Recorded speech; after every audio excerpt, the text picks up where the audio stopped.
pre-Socratic philosophers of ancient Greece. And so we may as well begin with a little bit of the history of the idea of an atom, because this has always fascinated people. What is the world fundamentally? What is all this? Well, one way of finding out is to take a knife and chop something in two, so you can see what's inside it. What is an apple inside? What is a seed inside? What is a human body inside? And then you find that when you chop a thing in two, you've got two pieces, but the cutting reveals that it has a structure inside. And this structure is composed of what we call organs or parts. And then in turn, in order to inquire into them, we take them and we chop them apart. And in our curiosity to find out how it's made, in just the same way that a child will take a toy to pieces, we chop and chop and chop until we've got bits so small that they're the same width as the end of the knife. And they can't be cut anymore unless we can find a finer knife. And so when we get down to that bit beyond which there is no bitter, it is called in Greek atomos, which means the first letter A is non, tomos, cuttable. And so the word atom means that smallest particle of the world which can't be cut into any smaller particle. That's the original idea of atomism. So then, it went further than that to the notion that the world was built in the same sort of way that a house could be built of bricks or stones. The world is seen, therefore, as a composite of fundamental particles. Then what remained to be discovered was the laws governing the relationship between these particles. And so naturally one thought of them as little balls. Why balls? Because balls are hard to cut. If you take a ball bearing and hit at it with a sword, it's liable to jump right off to one side. A cube will submit to being cut, but a ball is very difficult to get at. A very strong form of nature. So people have always tended to consider atoms as balls, especially atoms of liquid. There was a notion, you see, that the atoms of the element of earth were cubes, because cubes all sit together rather firmly. Liquid, which when you put up good glue, then falls. Fire was made of, if I remember rightly, pyramids. Air, I can't remember what air was made of. And what the air was shaped like. Maybe sausages or something like that. Because air is pretty difficult to get at too. But they had some ideas. But fundamentally, what has influenced Western thought, and still influences Western thought, is the idea of an atom as some sort of fundamental little planetary system. And so these things come into relationship with each other and they bang each other around, as in the game of billiards. And so if we are to understand the world profoundly, we have to find out what are the laws governing the relationship of the atoms. Now, you must understand first of all a principle about what are called laws of nature. We inherit the idea of laws of nature from our theology. And our theology that we've grown up with is in certain ways peculiarly different from the theologies of Oriental peoples. Jewish theology and Christian theology, which have entered very profoundly into the common sense of the average person, have an image of the world which is quite basically political, and we'll go further than that and say it's monarchical. It's based on the idea that the world is a construct evoked out of nothingness by the commandment of a celestial king. Now, there may be Jews in this room who are practicing and devout Jews, and there may be Christians in this room who are practicing and devout Christians. And I don't want to offend you by any imagery that I choose or not that I may make about this imagery, because I don't suppose that anybody has come to this room and to this particular place who who is either a practicing or Christian Jew, who has what I would call a naive idea of God. But the funny thing is about our ideas of God is that our symbols, the images, the mythological forms which we use to describe God, have an extremely powerful influence on our feelings and on the way we behave. After all, I was a member of the Church of England when I was a small boy, and that had a very powerful effect on me. And in the Church of England, it's quite obvious, from an emotional point of view, as distinct from a very intellectual point of view, that God stands behind the King of England. And the King of England and the Archbishop of Canterbury and the whole hierarchy of lords and ladies and noblemen and officials who descend from this point are somehow involved, at any rate this is perfectly clear to a small boy, are somehow involved with the hierarchy of heaven. Because at morning prayer, to which we went every Sunday, the minister would pray a prayer which began, O Almighty Father, high and mighty, King of kings, Lord of lords, the only ruler of princes, who dost from thy throne behold all the dwellers upon earth.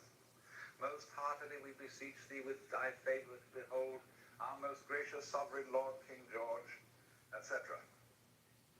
And so this was a very courtly procedure at which the clergyman, dressed in his proper robes, proceeded to the altar, which is a kind of earthly symbol of the throne of heaven, made due obeisance, and presented this petition with all proper humility. Now, these are things that if you're brought up in that environment, you take for granted. That seems to be the natural attitude to God. But imagine someone coming in from a culture where God is not conceived in the image of kingship. How strange he would find this behavior. There's always bowing and scraping, because you know very well that places where they bow and scrape and where there are thrones are places of terror. Because anybody who rules by force must be basically terrified. That's why he has to have all these protections, why he has to be addressed in the right form of language. Say you go into a court today, an ordinary U.S. law court. There is a very strict etiquette. And if you start laughing, the judge will bang the gavel and threaten contempt of court and all sorts of dire punishments. Because here, everybody has to be serious. It's like on the parade ground. All those Marines lined up, and they salute the flag, and have to have a very grim expression on it. Serious. And so, in the courts of kings, they have to be serious because kings are afraid of laughter. They're also afraid of being attacked suddenly. So everybody has to kneel down. Because if you kneel down or prostrate yourself, you're at a disadvantage. And the king stands or sits at his throne with his bodyguards ranged on either side. See, like that. We've already got the form of a church. The bishop at his throne, his attendant canons and clergy flanking him on either side. And so certain great Catholic cathedrals are called basilica. And basilica, from the Greek, basileus or basilus, is the king. So the basilica is the court of the king. The very titles of God in the Bible, King of Kings and Lord of Lords, are of course borrowed from the Persian emperors. The Cyrus, it's the Greek word, Kyrios, meaning Lord. So the Mass begins with the invocation, Kyrie eleison, Lord have mercy upon us.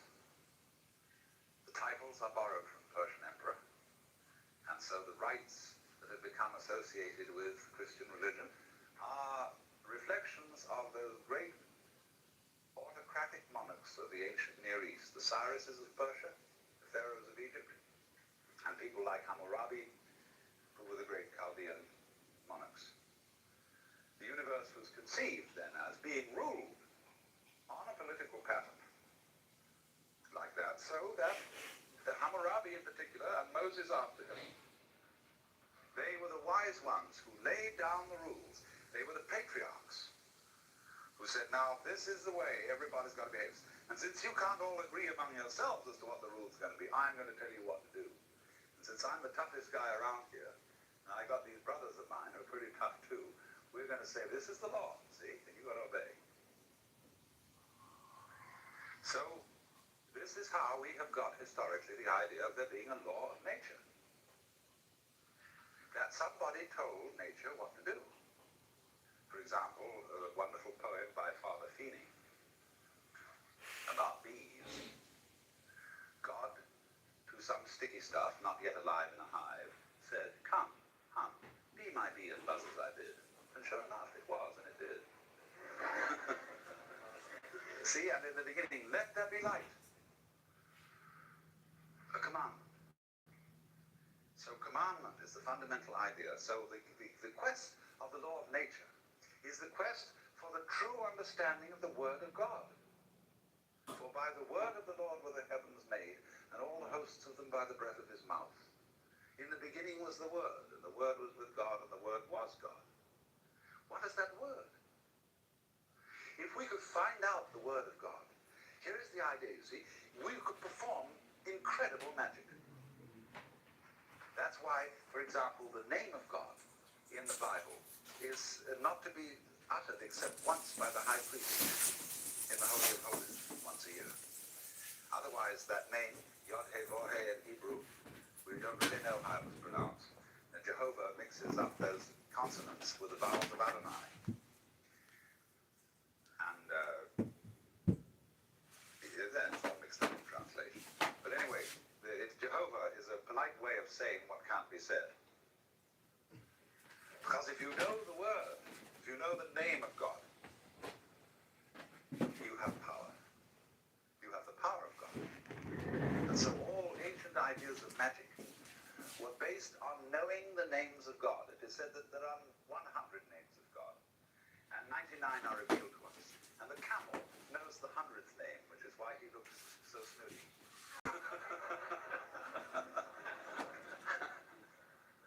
But so also, the person in what we now call primitive orders of society are loath to reveal their names. Because if I know your true name, I can utter it and have power over you. Now, you say, well, that seems a very naive idea, but it is exactly through the knowledge of names that we have Western science. And that is magic. That is through trying to understand the laws of nature. So that if you could understand the word, underneath all the phenomena, you could change the phenomena and create magic. Only this, that many scientists have got rather sophisticated and have realized that the word comes later than the event. That in the beginning wasn't the word. Of course, if you want to make new sense out of the phrase in the beginning was the word, you have to go to Hinduism, where they have the idea that Vak, V-A-C in Sanskrit, or speech, is the basis of creation. But by this, they fundamentally mean vibration. As sound, you see, is...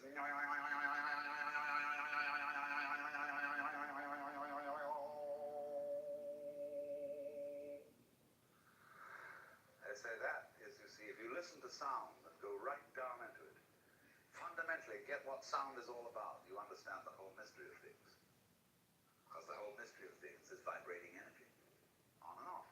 Simple as that. Life and death. Life is on, death is off. Have to have off, have on, have on, have off. It's quite a relief. But there they say that's the beginning. Now, but they also say, in another sense, on another level, that the roots of Sanskrit, say the root form, say the word Buddha, comes from the root form Bud, which means to know or to be awake. Bhava, which means becoming, comes from the root Bhu, which means to grow.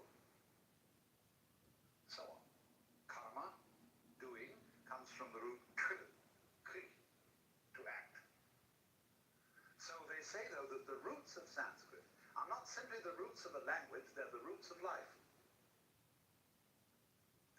Because in another sense, altogether, you see, you create the world by the word.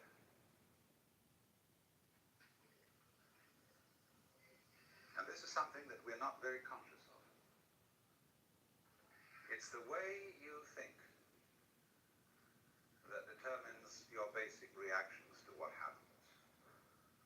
In the words of Shakespeare, there is nothing either good or ill, but thinking makes it so. Thinking is talking to yourself inside your head. And we, through this, build up all sorts of weird notions. We say, for example, well, one day you'll have to die. Have to. What's the emotional content of saying you'll have to die? It means it's going to be something imposed upon you against your will. So it's put in this passive mood, have to. You will be compelled to die. But I can't be compelled to die unless I'm fighting it. Supposing I want to die. Supposing I commit suicide. Or supposing we look at it all in another way and say, when I get a disease and die as a result of it, getting a disease is something I do, just as much as taking a walk. Only we've got our thoughts arranged so that we say, you ought not to get a disease. Even if it's just plain old age. Somehow you ought not to do that. You ought to go on. You can't say, when death comes about, I laid me down with a will. Because we've got this hang-up about life being divided into two parts. Things that we do, on the one hand, and things that happen to us on the other. And Buddhists say, what happens to you is your karma. And people don't readily understand that. They think my karma, something awful happened to me because of something bad I did in my last life. And therefore, I've got bad karma. Karma simply means your doing, your action. So that when something that happens to me is called my karma, it means that it's your own doing. And if you recognize that it's your own doing, it's never bad karma. It's only bad karma. If you refuse to admit that it's your own doing and merely blame someone or something else, that it's something that happened to you. Now I digressed a little because what I was getting at was the meaning of a law of nature.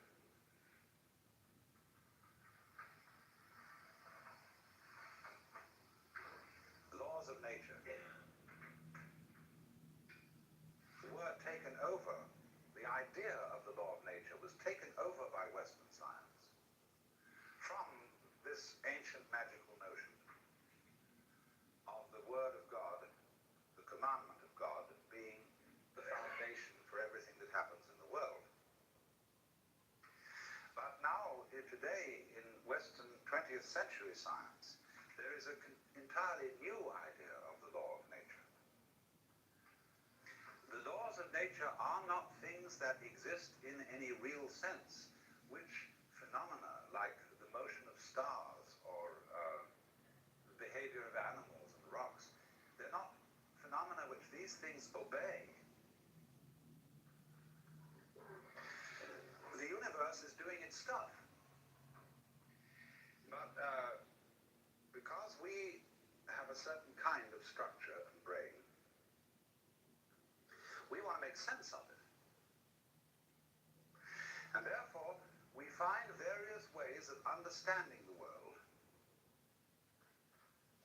by the principle of regularity. Now what's that? Let's take a clock. A clock ticks regularly. But the world does not tick regularly. Inconveniently enough, the sun does not have the earth go round it in a neat 360 days. This has always irritated calendar makers. How to make a rational calendar? There is no solution. Because the rotations of the earth upon its own axis do not neatly synchronize with its rotation around the sun. There's always something a little odd about it.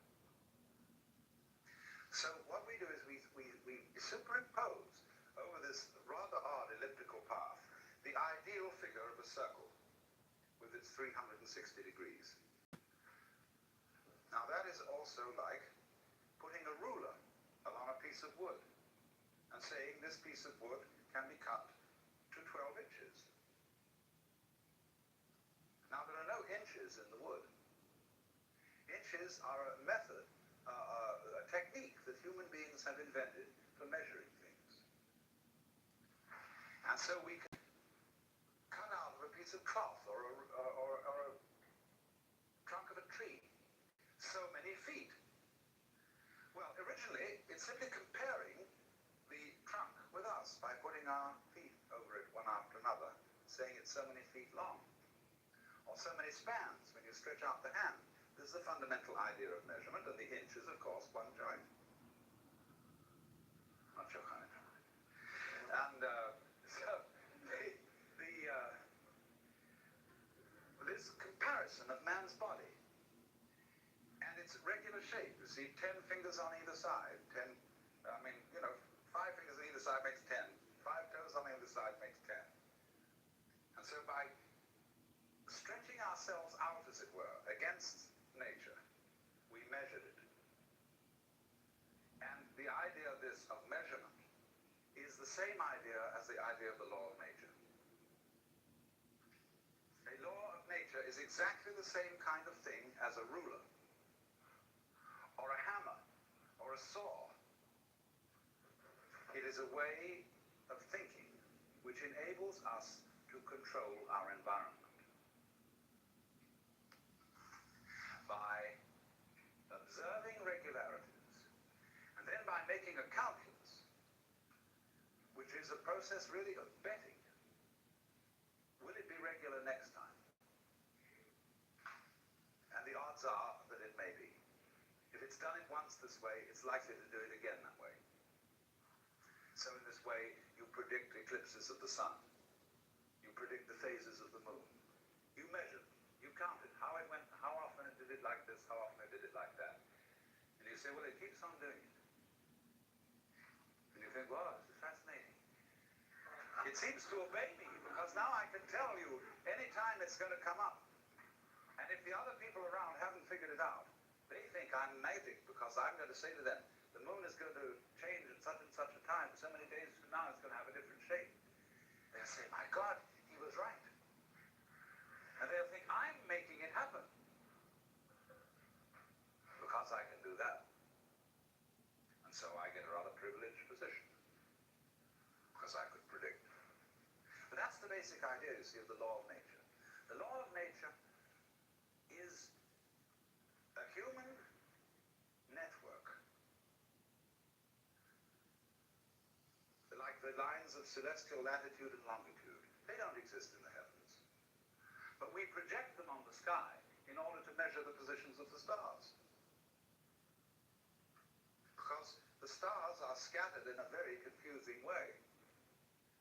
And just try and remember that mess and figure it out. So the clever ones, you see, just said, look at it through a network, a spherical network. You can number all the squares of the spherical network in accordance with the principles of the circle to 360 degrees. You throw the network on the sky. It isn't really there, see. Then to help you a little further, pick out some of the big stars and see if they make a shape. You know, this is like doing a Rorschach test. And you see, oh look, there's one out there that looks like a dipper. Or some people call it a plow. And there's one there that looks like a cross. There's one there that, by some extreme wangling, can be made to look like a virgin. And all these lines that have joined the constellations together are our ways of projecting a pattern upon this great and glorious computer, so that we can remember it and chart it. But obviously, you could very well see that if you looked at this same pattern of stars from some completely different position in space, all those constellations and their arrangements would vanish. And you'd have to because there is nowhere where the stars really are. It depends where you're looking from. So in this sense, then, man in nature, with his extraordinary symmetrical brain and its amazing complications, figures it out. And it's man who introduces the law into the world. He invents it. But in a way, invenire, to invent, is to discover. But what we discover, in a way, is not something that's out there. When we invent the laws of nature, we are discovering something about ourselves and our own passion for prediction, for regularity, for keeping things under control. Therefore, there has to be a law.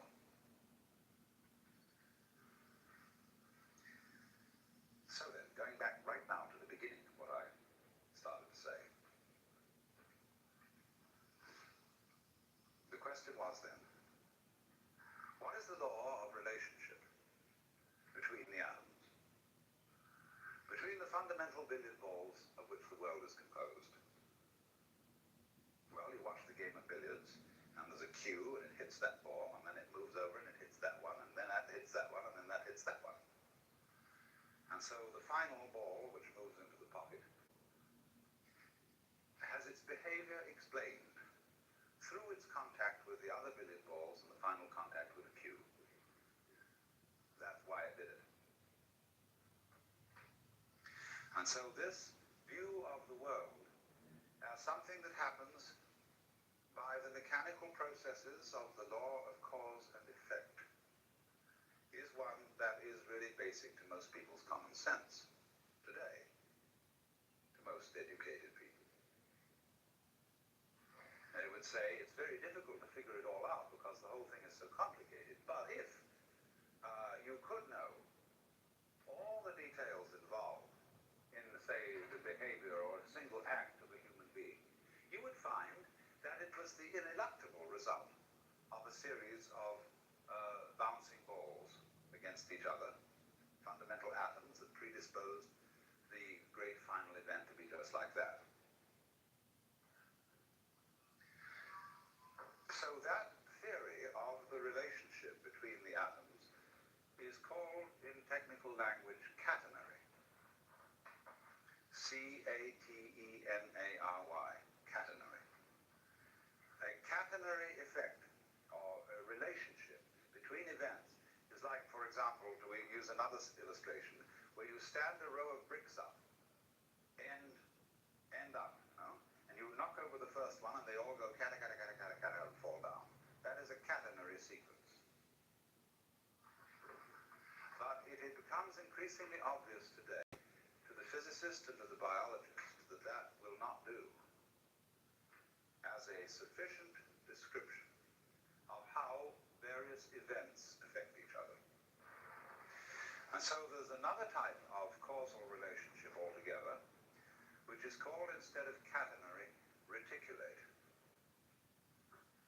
R-E-T-I-C-U-L-A-T-E, reticulate, from the Latin rete, meaning a net relationship. Wherein, in other words, any given event is not simply ascribed to one or more previous events, but that the relationship between the past and the present, and between the present and the future, is all to be taken into consideration in understanding any one event. In other words, let's take one event. I drop a ball and it bounces. Let's say, it's an event. I don't know how many events it really is, but we'll just say, for the sake of argument, that it's an event. Now, is it enough in describing this event to say, I let the ball go, it obeyed the law of gravity and hit the floor, but because it was made of rubber and had some air inside it, it bounced and sort of slightly disobeyed gravity because it had an energy in it. But that's not enough.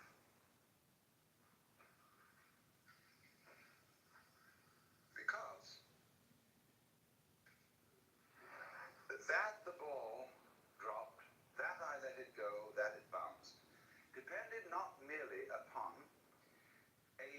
historical sequence of events that you can lay out in a string along a line of time. It depends also upon a present context. There must be a certain density of air. All kinds of things have to coexist with this in order for me to be there to drop the ball at all, much less manufacture a ball. So that what happens must be considered not merely as a historical phenomenon, but it must be seen in context. Context is terribly important, because it isn't just when a thing happens that is important, it's where it happens. In what setting? So that you could say that my blood in my veins is in a certain setting. In a test tube, it's in a completely different setting. And in a test tube, my blood is not behaving in the way it behaves in my veins. Therefore, it's not the same thing.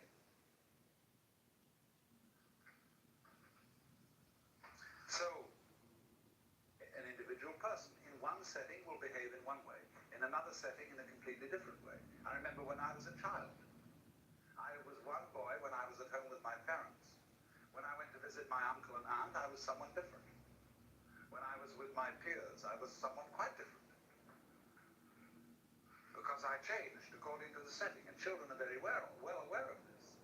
It's only as we go on that we keep having it drummed into our heads that we ought to have a consistent character, because we're influenced by novels, where the characters are supposed to be consistent. So you ought to have a consistent character. You ought to behave the same in all circumstances and towards all people. That merely means you become inflexible. So what things are, therefore, depend on the context in which they're found,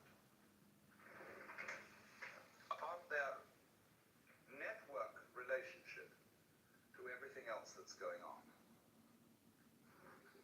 And one of the reasons for this, which is going to lead us to something more profound but much simpler, is, of course, that the whole notion of a thing or of an event in nature and of causal relationships between different things and different events is a purely abstract idea that does not really fit the facts of nature at all.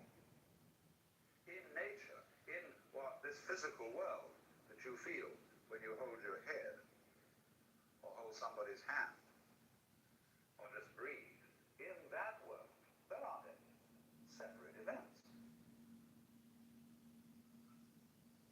None whatever.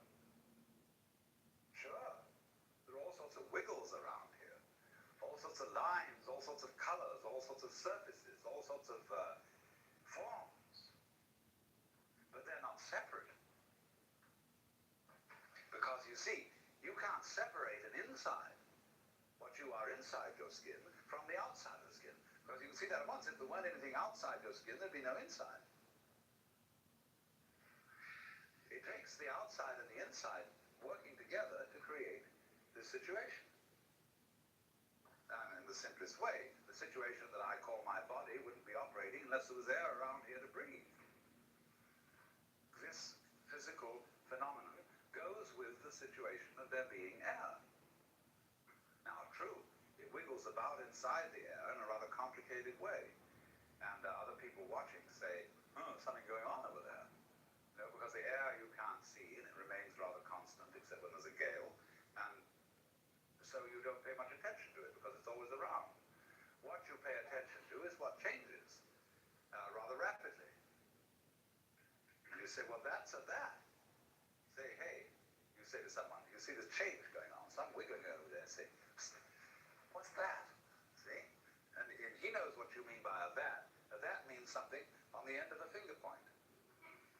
It's different, it's peculiar, see? And that's a that. So from that comes the idea of an event, or a thing, a that. But all these that's that are happening aren't disconnected. They go with each other, just as I go with this surrounding air, and just as this whole situation in which we are at this moment is a complicated going withness. we get to the fundamental idea, this idea of going with. And from this we shall be able to construct the whole notion of network. And this is the idea I said at the beginning, is extremely simple, but very difficult for people brought up to use Western languages to understand. Now, going with this, we could call it relativity, relationship. Means simply, let me first of all put it in a very extreme form. Consider yourself, sitting here at this moment, being just exactly the sort of person you are. Maybe a little neurotic, maybe a little sick physically, maybe a little ashamed of yourself for some reason or other, or whatever. Just the way you are anyway, just like that, sitting here. That situation goes with, as back goes with front, the entire situation of the rest of the universe.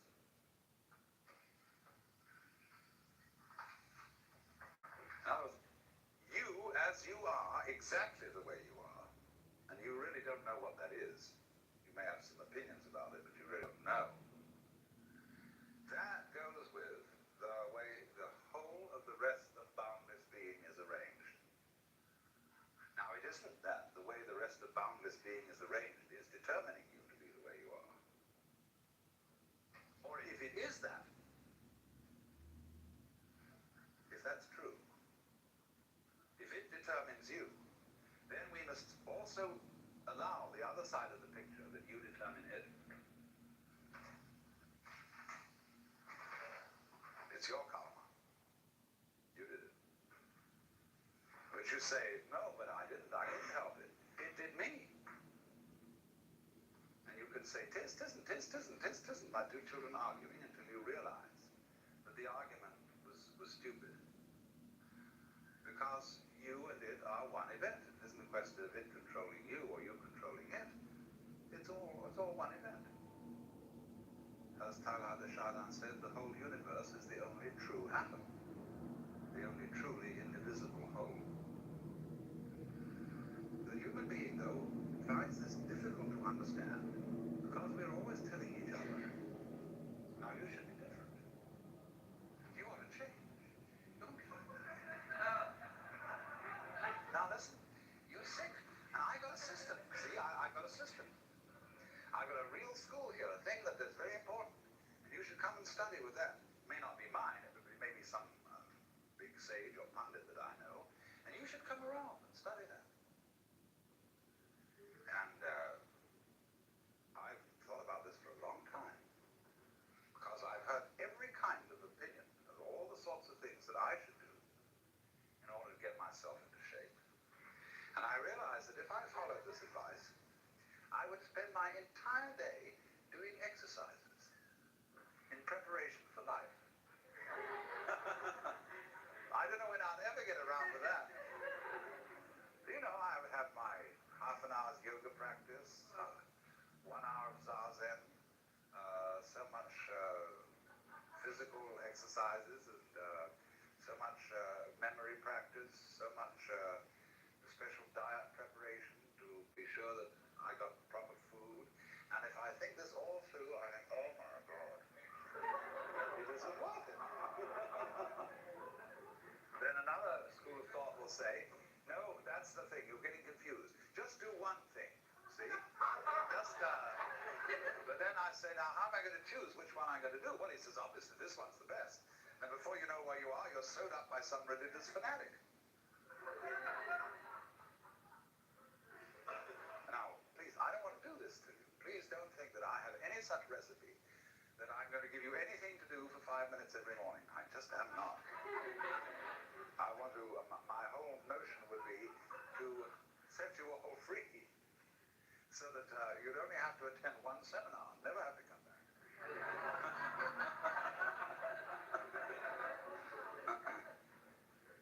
That's the idea, really. Because I know that so far as my own livelihood is concerned,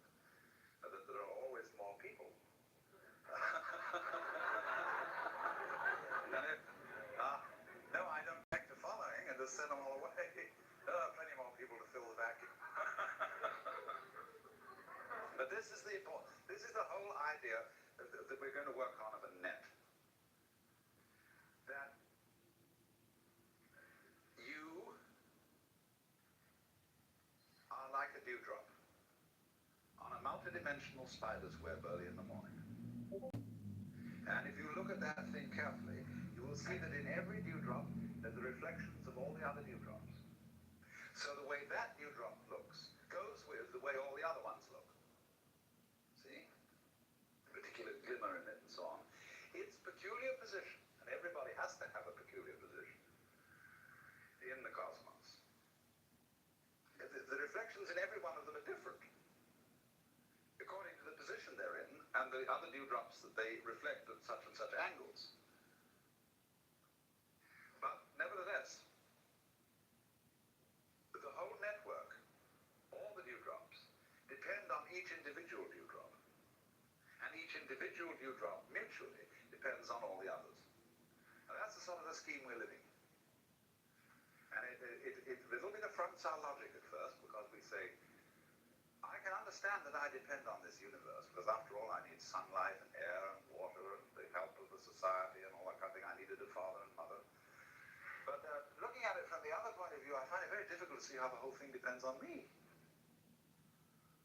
That's because we've been brought up with a put-down theory of the individual. No, children should be seen and not heard. You are the servant and subject of God, and don't you ask impertinent questions. Or another way of putting us down is to say, well, you're just a piece of a fluke in a mindless mechanism. See? So we always managed not to find out that the relationship of the network is mutual. It runs both ways. That it depends on you just as much as you depend on it. Because you see, it's you with your ingenious brain that, for example, turns vibrations of air into sound. You turn whatever the sun is doing into light. You turn whatever the air is doing into a sky called blue. There is only blue for a brain. It's just like if you hit a drum and it's got no skin, it won't make any noise. So it's the tight skin that evokes the noise out of a moving fist. No skin, no noise.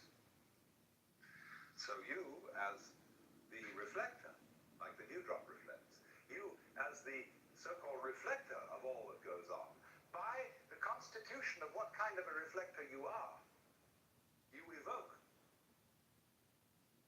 what we call sun, moon, and stars, nebulae, vast spaces. They're only vast in relation to you. They're not really vast.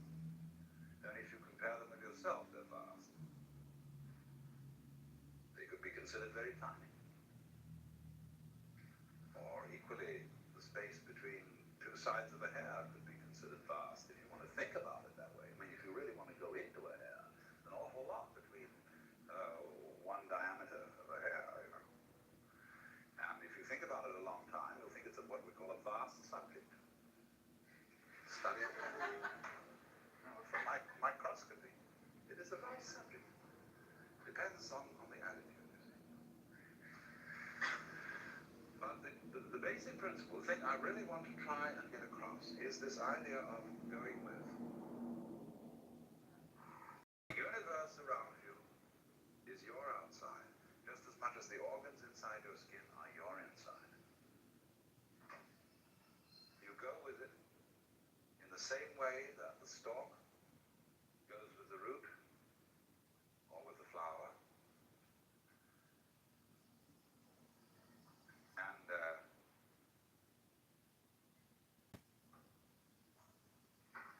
as front goes with back, as North Pole of magnet goes with South Pole.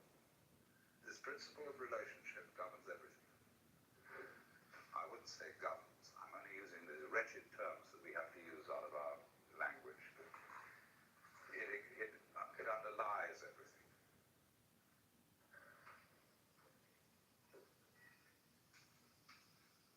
And it's important to realize, and let me repeat this, that the great universe does control the small individual any more than the small individual actually controls the great universe. This is not a question of controlling. It is a question of more like dancing, of what happens, rather than what makes it happen. Things aren't made to happen.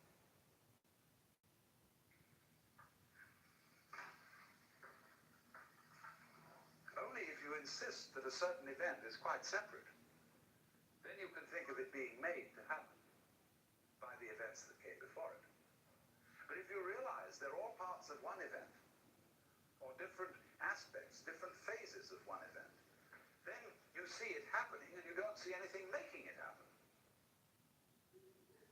Forcing, that whole idea of things being made to happen, in other words, goes back to the idea of a universe that is based on a monarchical image, where the boss says, damn it, you do that, and the thing can't help it, and so it's made to happen. I'd say in Chinese Taoist philosophy, the universe is just not seen in that way. It's not seen as, anything is not made to happen. It is what does happen. But it's all interrelated. And therefore there is a pattern to it. There is an order to it. The order of the net.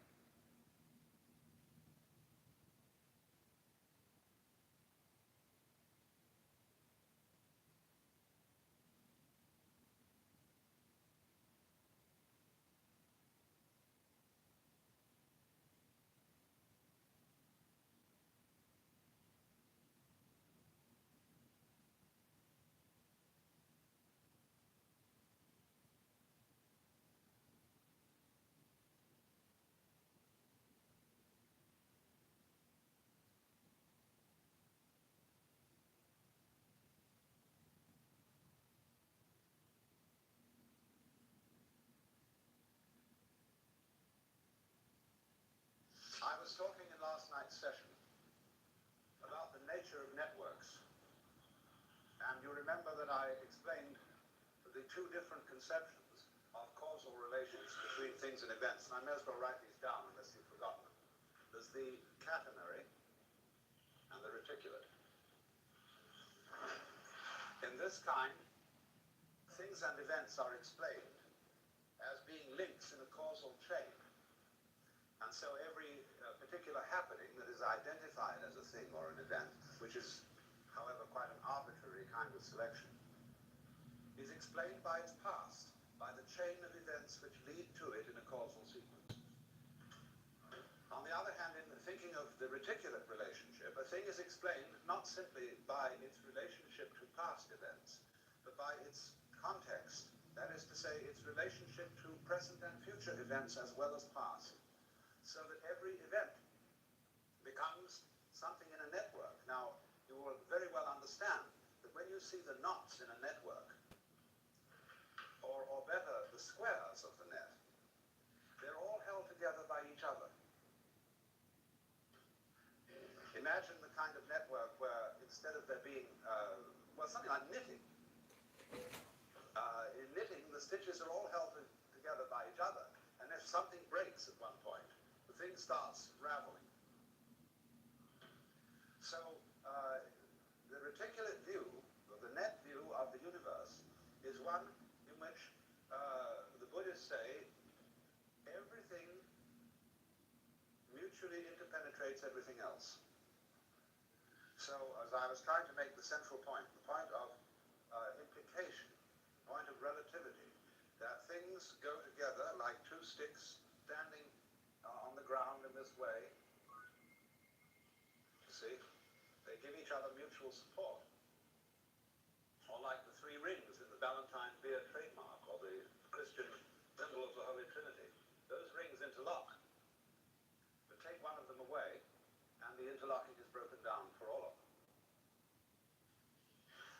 So in the same way, the individual, although seeming to be something that rattles around in the universe, although a given planet or a given star seems to be something that is moving on its own, the motion, the behavior of stars is is a situation that arises only because of the mutual interdependence of all stars. Because, to take a very simple illustration, if there is only one star in the whole universe, no motion can be ascribed to it. It can't even be said to be still. Nobody knows what it's doing, because there's nothing for it to relate to. But take two stars, and they can get nearer to each other or further away from each other. But no one knows which is moving. Get three stars, and then you have, say, two close together, and one of them seems to go away. Now, who is moving away from who? Are the two stars saying, hey, we don't like you, we're going to get out of your way? Or are they saying to the other star, why don't you like us? Why do you keep going away? Well, who's right? Well, you can say on the principle of democracy that the majority must be right. But then they say, well, let's have an umpire, and we have a fourth star who can stand above us. You see, two stars can only move in a straight line with respect to each other. Three stars can move in a plane with respect to each other, but a fourth star can establish a third dimension. But we can say, I can look down on you and take an objective standpoint. But then the argument is which one of them is the fourth? But that's the basic principle on which the whole universe is constructed. It's a relativity system in which motion depends on comparison with something relatively still. And there can't be any motion at all unless there is that comparison. So, because of this relationship, every individual is so related to everything else that's going on that you imply it. In other words, anybody who was a great scientist from some other world altogether, who studied a human body carefully and figured out the conditions under which such a thing would exist, he would come to the conclusion that that human body was something from a universe just such as we have. He would find that your structure, your behavior implied this whole thing. Just as with a laser beam system, you can photograph a small fragment of any photographic negative, and from that tiny fragment you can reconstruct the whole picture from which it was taken, because the crystalline tensions in that fragment imply the whole context of crystalline tensions that belong to that particular negative. So in exactly the same way, you as an individual imply this world, and this world mutually implies you. And you are a natural formation, moving in and with this universe, not determined by it, because this is not a system of determinism. Notice the waves moving, and the trees growing, and the clouds moving. And as you don't accuse the clouds of making aesthetic mistakes, so really is a certain light in which you can see human beings, both good and bad, as perfect forms of nature. You may have fashionable discriminations about who is beautiful and who is ugly. You may have metaphysical discriminations about who is sick and who is healthy. You may have moral discriminations about who is good and who is evil. These are all points of view, relative points of view. They are all legitimate because they are parts of the functioning of the whole. The fact that you take those points of view, that too is part of nature. But a skillful person lives on two levels at once. You live basically on the level where you know there are no mistakes. There can't be. Everything moves in accordance with what Chinese call the Tao, the way of nature. And if you have that basic feeling, you will always be sane. But you are able to comprehend within that feeling a more restricted point of view, whereby things are good and bad. Just as in the confines of this room and this area, it's perfectly clear that there's a difference between the up direction and the down direction. But we know that this area is situated in interstellar space, and there is no up and no down. Now, the the second situation doesn't contradict the first. But if you have only the discriminatory point of view, if you take your fundamental stand as a being on the difference between good and evil, you get in the Christian hang-up, you have then to say that there is eternal heaven and eternal hell, that the distinction between good and evil is radical. And if you do that, you begin to suffer from a disease called chronic guilt, which is one of the most destructive emotions that anybody can have. You feel an outcast from the universe, at odds with reality itself, at odds with God. And that sends people quite mad, and is responsible for a good deal of the craziness of Western civilization. It's making too much of a thing out of the distinction between good and evil. It is an important distinction, but it's not fundamentally important. And you have to learn to admit different degrees of importance. And just say that because you can't just say that because a certain distinction isn't absolute, that it's not important. After all, your own physical formation is not absolute, but it's important. So, the situation of man in this network is to read the proposition, on the one hand, that he as an organism, psychophysical organism, is something that the whole cosmos is doing. That was as much of truth, I think, as there is in modern astrology, which I regard as a pseudoscience. But it is based on a very fundamental principle. When you draw a map of a person's soul, you draw a small picture of the universe, a very crude picture. And that is the design of that person's individuality. The truth is, therefore, that your soul is your body. Your body does not have the soul inside it like a spook. And the whole cosmos is your soul. So, the cosmos is doing you at the point you call here and now. Reciprocally, you are doing it. And the one depends upon the other. You have difficulty in conceiving this as a Westerner, because we have all been brainwashed by several centuries of put-down theories of man. That you were the wretched little subject, and a disobedient one at that, of an eternal king, and B, that you were just a fortuitous congress of atoms in a mindless mechanism of incredible vastness. Having entertained those two theories of man and of existence for so many centuries, we are very much brainwashed into being unable to see that we and the universe are mutually causative, or to use the Chinese expression, mutually arising.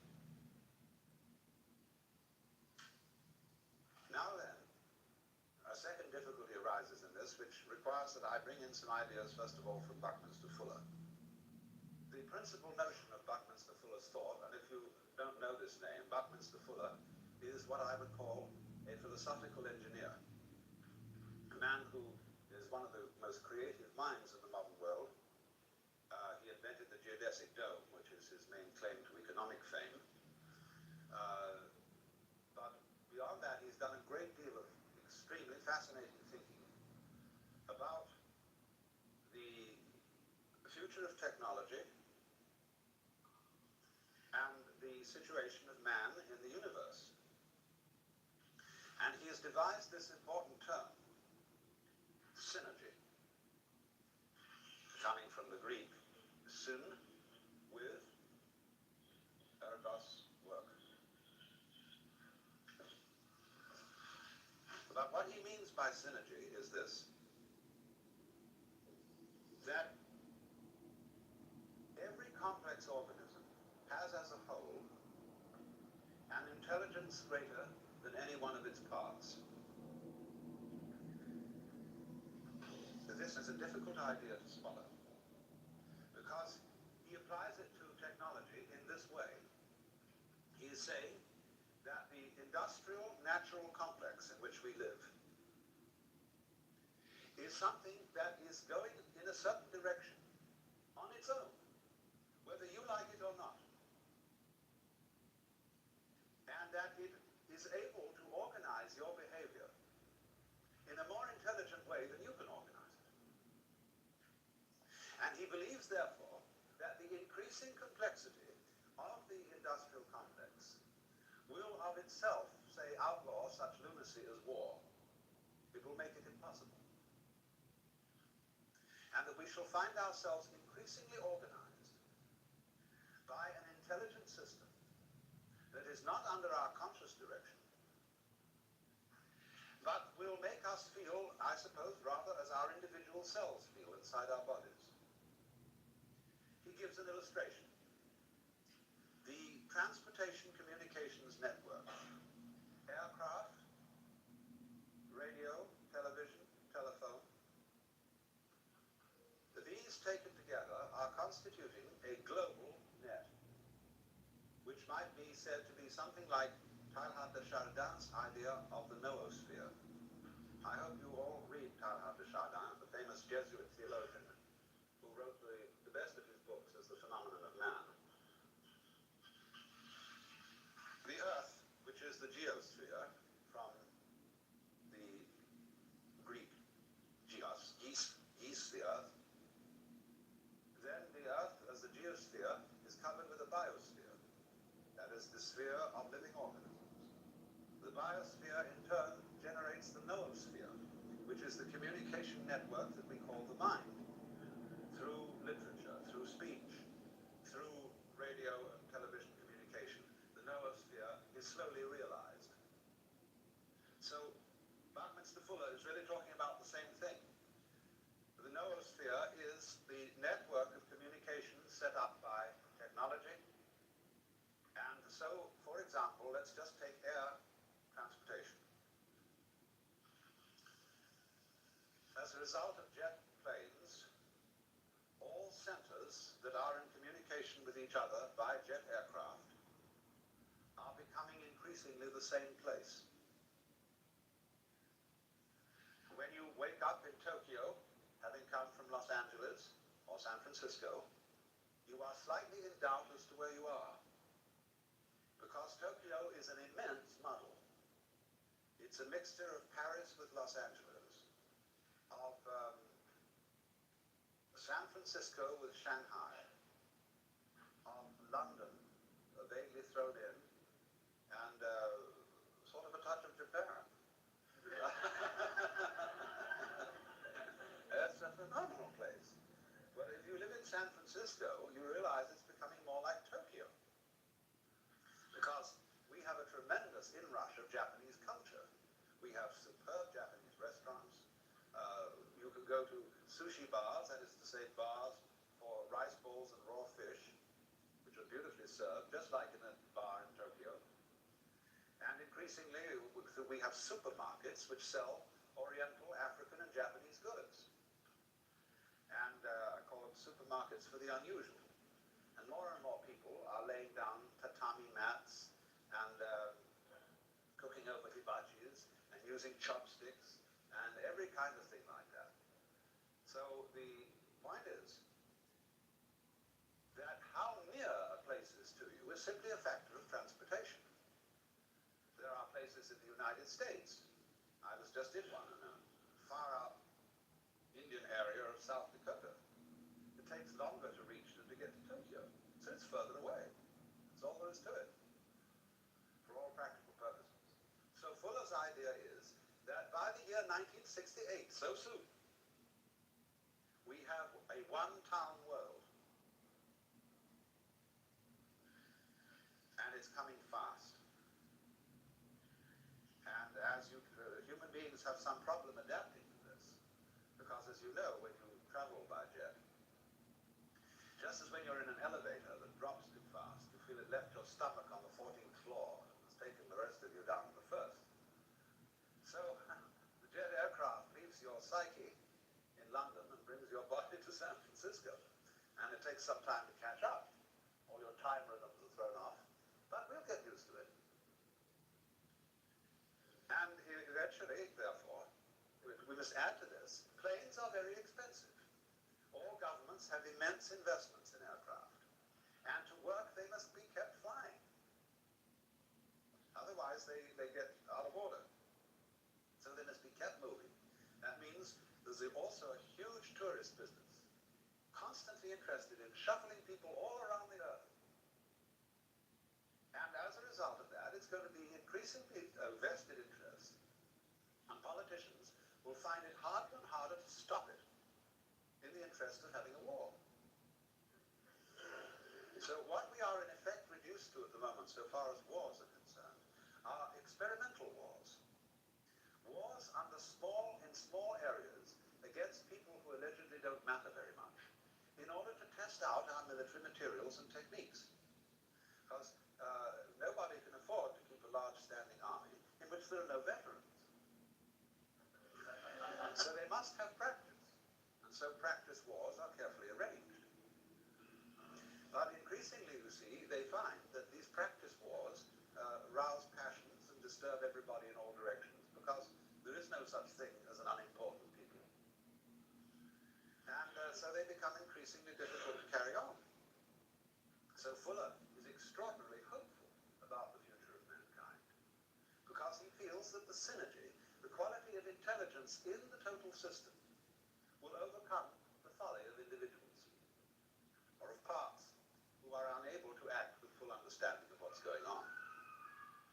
And you see, this is a serious problem, so far as the individual is concerned, because today, not only is there a population bomb, there's also an information bomb. The proliferation of information about everything is so great that no individual can possibly grasp it. Not only has he difficulty in grasping it, but there is difficulty even for big committees to organize this information, to integrate it in such a way that if I need to know a certain thing, I can very swiftly find it out. For an individual untrained in physics, it's very difficult to find out quickly about physics, because physics is expressed in a mathematical language which he probably has never learned to read. So the time lag in scanning, you see, all consciousness is a matter of scanning. And it takes in the totality of events in the world by a sweeping motion, like the glance of our eyes round a room. Well, it takes time to glance your eyes round the room and register what's there, if you want to remember it consciously.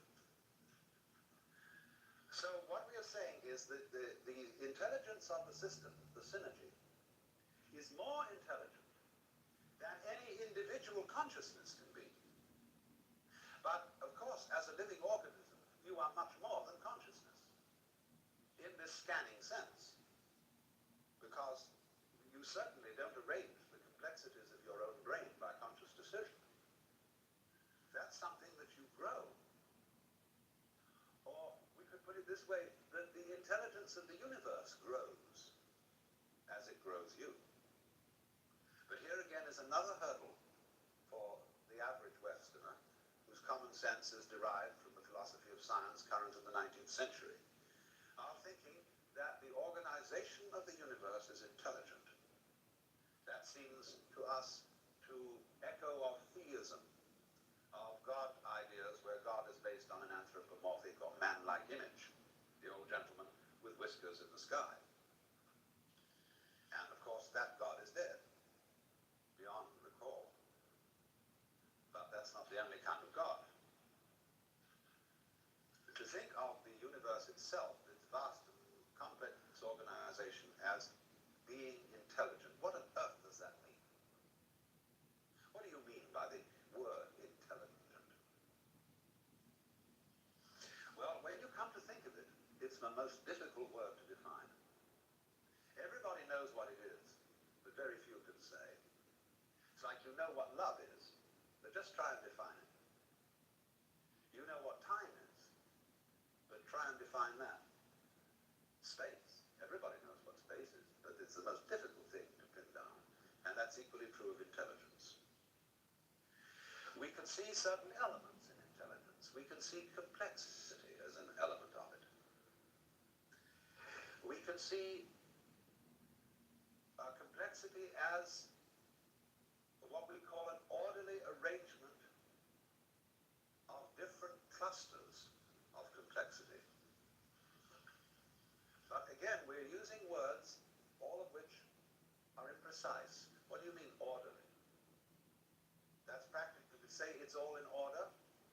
It was almost like saying it's intelligently arranged.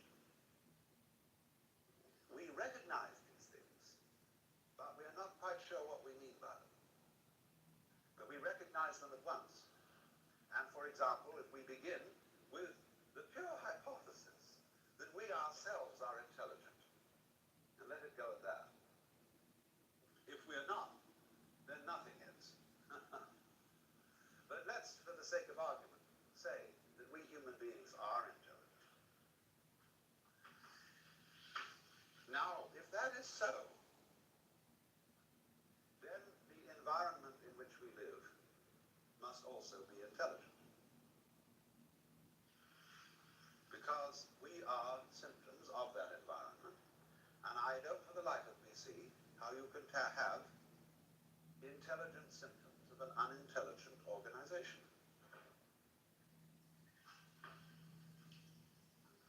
We belong in this world.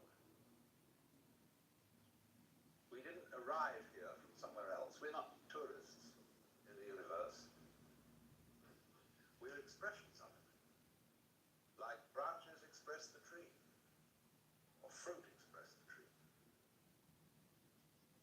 And so you will not find an intelligent organism living in an unintelligent environment. That is to say, the environment in which you live will be a system of mutual cooperation between a vast complexity of different kinds of organisms. And the total balance of that makes your life possible. In other words, human life goes with, as front goes with back, an extremely complex bacteriological world, which sometimes diseases us, but most of the time assists us by its colonies, its societies, its methods of reproduction. All these complex interrelations are the which, without which not, the sine qua non of there being blood and veins and bones and intestines and all that kind of thing. That's only the bacteriological world. In addition to that, there's a world of insects, which is tremendously important to us. But the insects are extremely clever. And if you talk to a good entomologist, he will scare the wits out of you, because he will show you the most conclusive reasons why insects should ultimately take the whole planet over. Fortunately, we are not absolutely abominated by flies, because we have lots of spiders. And we have birds. And so birds and insects are mutually necessary to each other. And especially flowers and insects have an arrangement with each other whereby one could say of flowers and bees that although they look very different, they are one and the same organism. Flowers perfume and color. Bees buzz and fly around. But you can't have the flowers without the bees, and you can't have the bees without the flowers. And so you can think through relationships between every conceivable kind of organism, into which you must add things like atmosphere qualities, gas content of atmosphere, on and on and on, until you suddenly realize that what you call your mind and intelligence and your very brain and body is utterly involved with this network of other kinds of organisms, existing at a special temperature in certain gases, which could only be found in certain kinds of solar systems. Now then, seeing that should give every technologist pause can't go running into that situation with penicillin and DDT unless you know very well when to stop. Unless you can be very discriminating, just what surplus of insects you want to get rid of without killing the other ones that are important. How to give penicillin without destroying all the stomach flora and having to build them up again with acidophilus and stuff. So this is why in the Taoist Chinese view of nature and the relation of nature to human politics, they set as fundamental the principle called Wu Wei,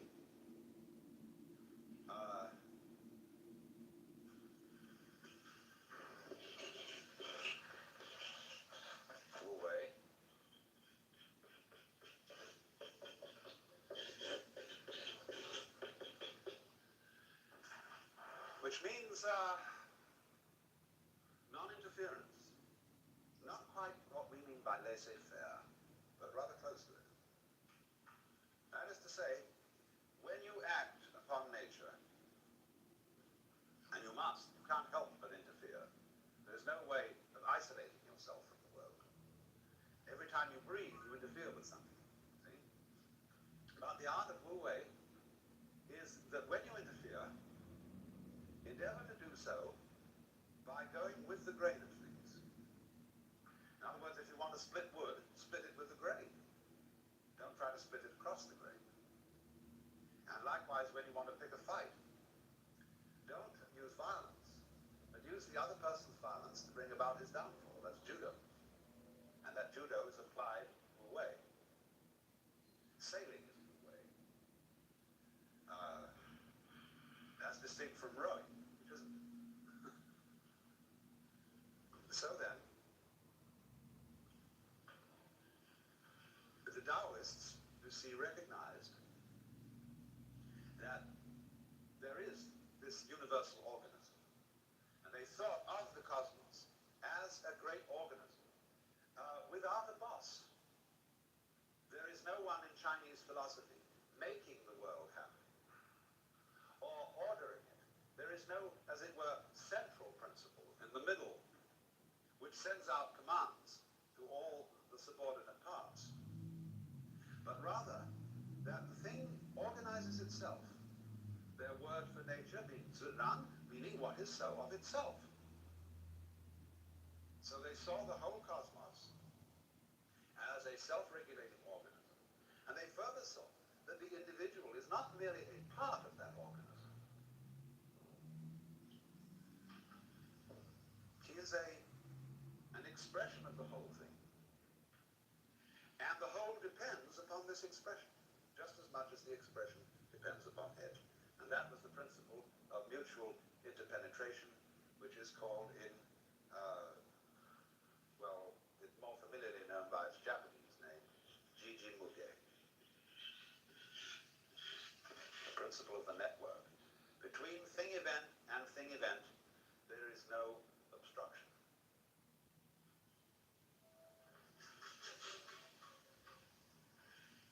But you see, it remains to us a bit of a puzzle to say that all this is an intelligence, because we can think of all kinds of objections to it. We could think, if by some conscious science we were able to construct the universe, we would do it a little differently. We would have improvements to suggest upon mosquitoes. We would, perhaps a great surgeon might suggest that the human body be organized a little differently. We can think of dozens of things. But you find the curious thing is this.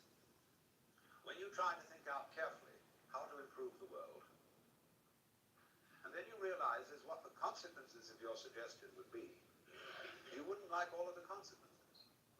Hence the saying, be careful of what you desire. You may get it.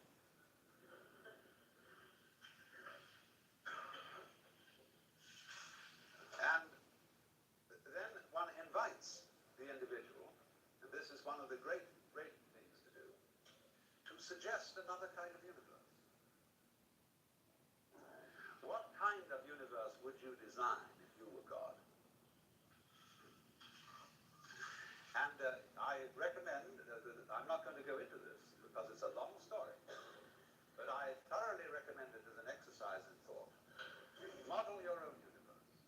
see what comes out of it. Because I can only tell you that you will eventually discover that you will model this one.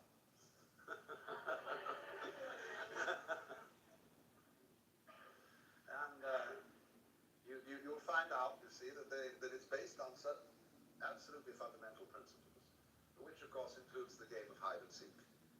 Now you see it, now you don't, which is vibration, which is the same thing as energy. You've got to begin with that. But once you start with that, it implies the rest. Because all that we see around us is just a fantastic combination of black and white elements of what the Chinese call the yin and the yang, the negative and positive forces.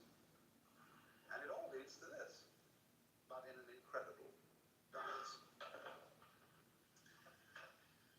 So then,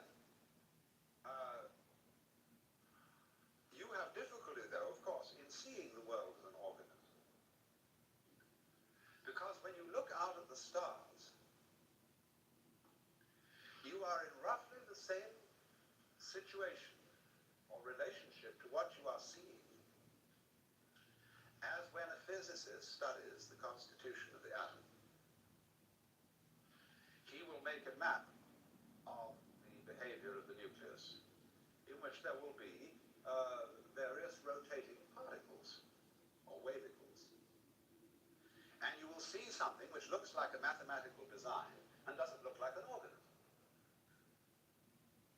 Because we expect an organism to be a kind of gooey thing with blood, flesh, wriggles, and so on.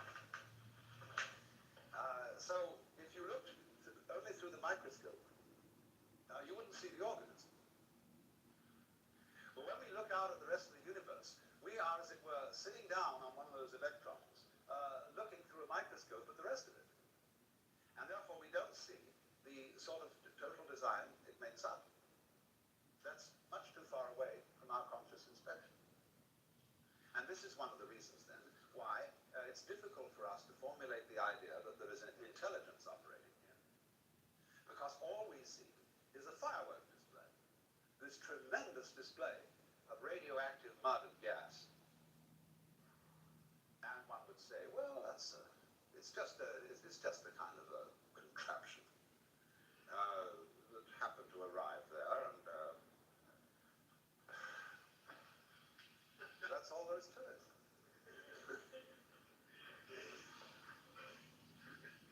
But the funny thing about man is that he can put himself down and say that he is an accident, a kind of colloidal chemical accident that occurred on this very unimportant rock, rotating around a lesser star on the fringe of one of the minor galaxies, and that this is where we are, and that the universe does not give a damn about us. Yet the odd thing is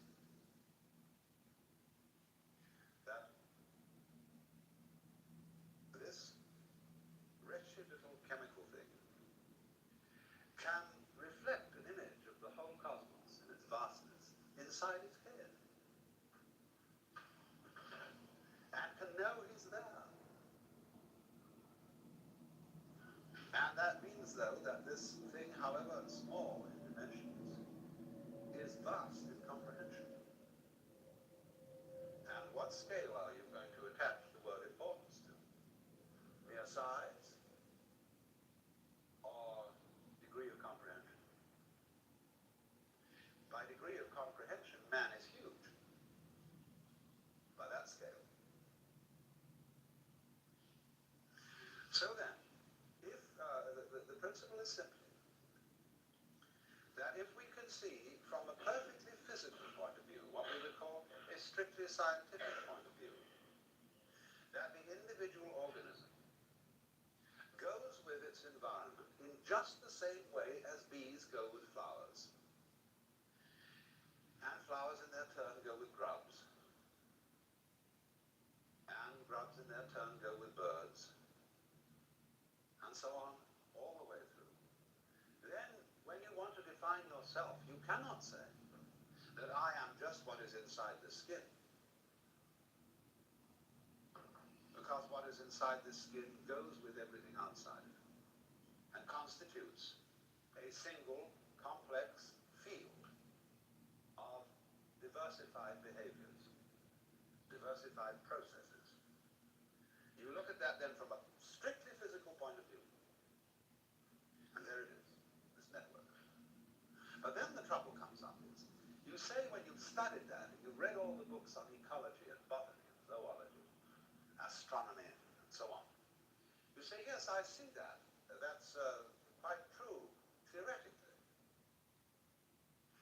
But I would like to be able to feel that this is so, as mystics report that they have felt it. To have that kind of experience in which the network is absolutely clear. Because you see, if we don't take it that far, if we know about it theoretically only, the theoretical knowledge is not going to have much effect on what we do. But knowledge of a more emotionally compelling nature will indeed affect the way we act with respect to our environment. And may, in fact, prevent us from destroying our environment, as we are now very busily doing. It's interesting that the Congress of the United States recently passed an act making it a very serious offense to burn the American flag. And they passed this act with many patriotic speeches and rhetoric and much reciting of poems.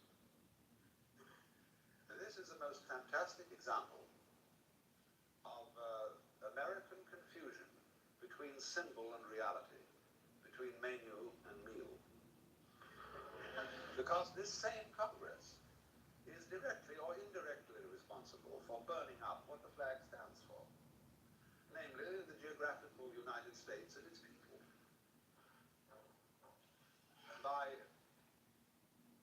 not really doing much about the devastation of our forests, the pollution of our water and atmosphere, the reckless waste of our natural resources, and resorting to a form of economy which, under any sane circumstances, would be termed sheer lunacy. Now, they say they cannot distinguish between the symbol and the reality because we are all hypnotized with words and symbols. And so when the flag is more precious than the country, we are insane.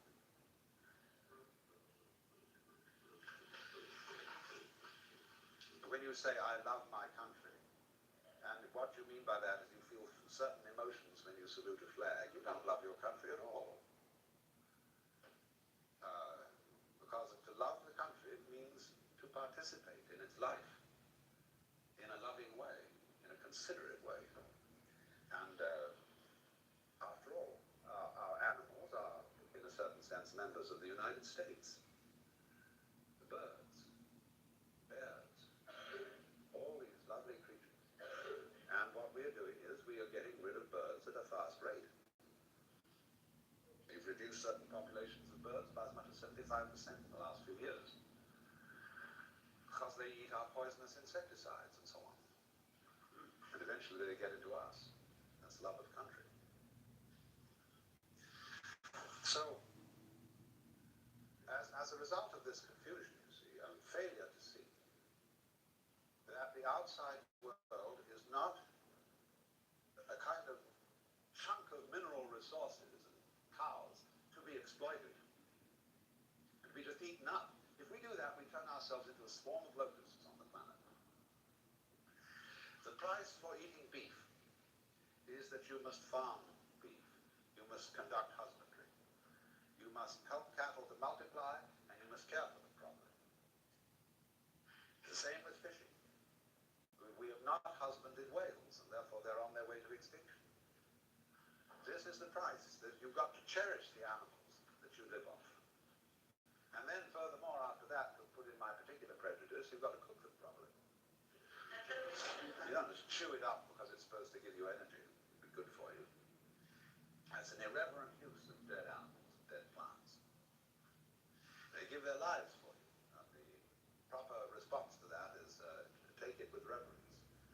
cooking well. So that your act of cooking is like the rituals of a priest at an altar. It is the sacrificial altar, the chopping board and the range, which we use. And it's not a kind of a... Kitchens are not to be looked on as sort of lavatories where you throw things together to put in at the upper end. So, but this can only come about, you see, in a situation where human beings are vividly aware of the external world as much themselves as their own bodies. And you must allow yourself, therefore, to feel that what you see is not merely something out there. It's in your head. And your head's in it. And these things mutually interpenetrate each other like this. Now it's in your head. Now your head's in it. Now it's in your head. Now your head's in it. Like this, you see. And this rhythm sets up what we call vision. So if you see that the external world is as much you as anything inside your skin or anything inside your head, then you have a certain respect for it. And no longer consider matter, for example. Take a piece of wood. A piece of wood is not just a chunk of stuff. But people think about wood that way. You can't be a good carpenter if that's the way you think about wood. We think we're dealing, you see, with these inert, unfeeling blocks of stuff. Rocks have no feelings, of course. Bang it around. Mountains have no feelings. Blow them up with dynamite. But they do have feelings. And if you heard them, as the Indians say, I've just been with a whole bunch of Indians, they say the continent of the United States is getting ready to shake us off as a dog would shake off fleas. And they say the storms are going to get worse, the earthquakes worse, the floods worse, and the insect pests will multiply in all sorts of strange ways, and finally get rid of us and leave the land of the Indians who originally owned it.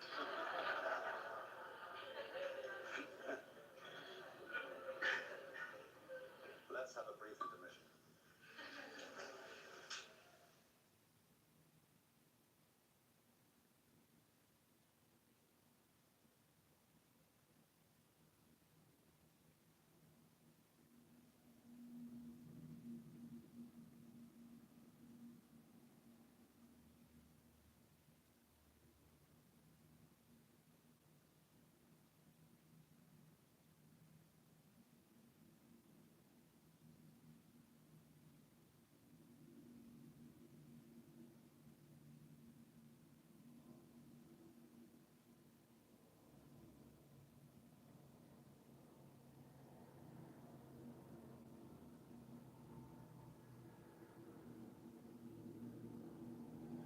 The question arose this morning about the problem of whether the extension of the network, especially by electronics,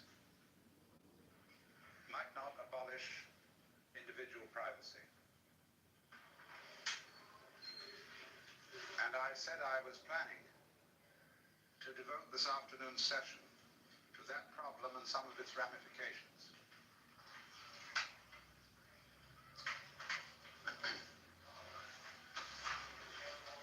This, of course, is the area of the problem with which Marshall McLuhan is very largely concerned.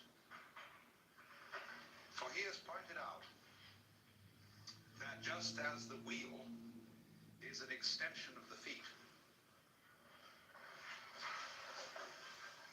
and as beyond the wheel naturally comes the horse and carriage, the automobile, and the airplane, all these technological creations are extensions of the human organism. And finally, the electronic network of telephone, telegraph, radio, and television is an extension of the nervous system. that, we must throw, as an additional extension of the nervous system, the computer. The computer into which data can be fed from the files of the insurance companies, the Internal Revenue Service, the police, the credit agencies, everything. So that in a matter of seconds, when an individual is identified, an enormous amount of information about him can be instantly known. In a rather similar way, the time is not too far ahead, when you will be able to have a box about so big on your desk, which has a little screen on it, and a dial. And after dialing a key code, you will dial the catalog number of any book in the Library of Congress that you want to read. And at any rate that you wish, the spread pages of that book will appear on your television screen. And you can get it right like that. When we get to television worked with the agency of laser beams, you will of course be able to see solid three-dimensional images in color projected in a certain area, and you can walk around it. I haven't discovered yet whether you can kiss it.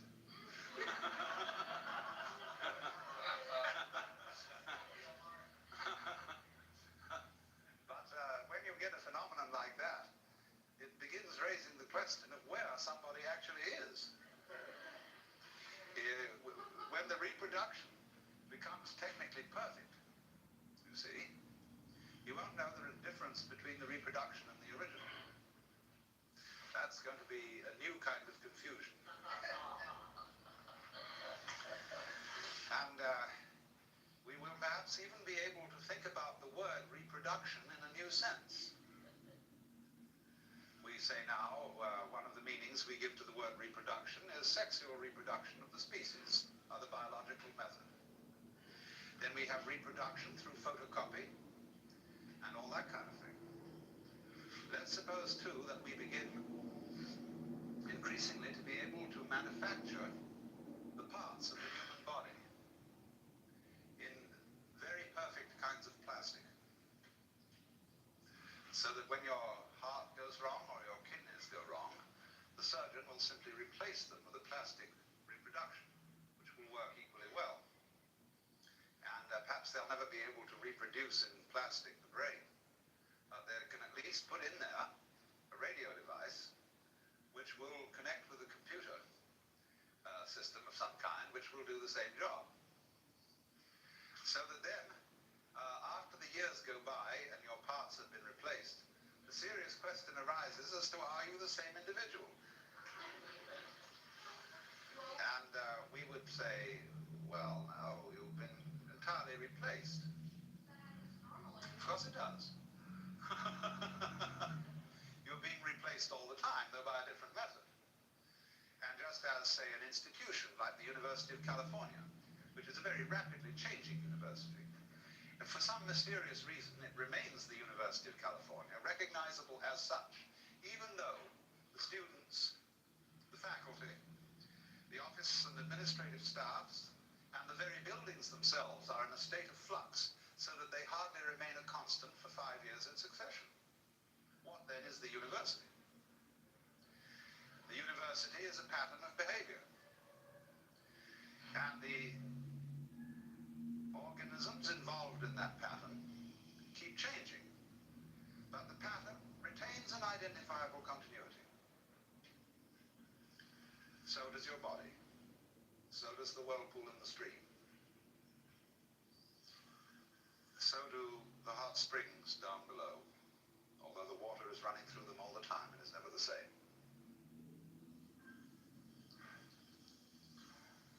So you can envisage the reproduction of the human being in this electronic way, and at first you say, oh horrors, are we going to be converted into nothing but plastic replicas of ourselves? Will we be there in any sense anymore? Will the soul survive it? But you see, in the case of the University of California, it is what we call the University of California that is the soul. And it's bodily expression keeps changing. So,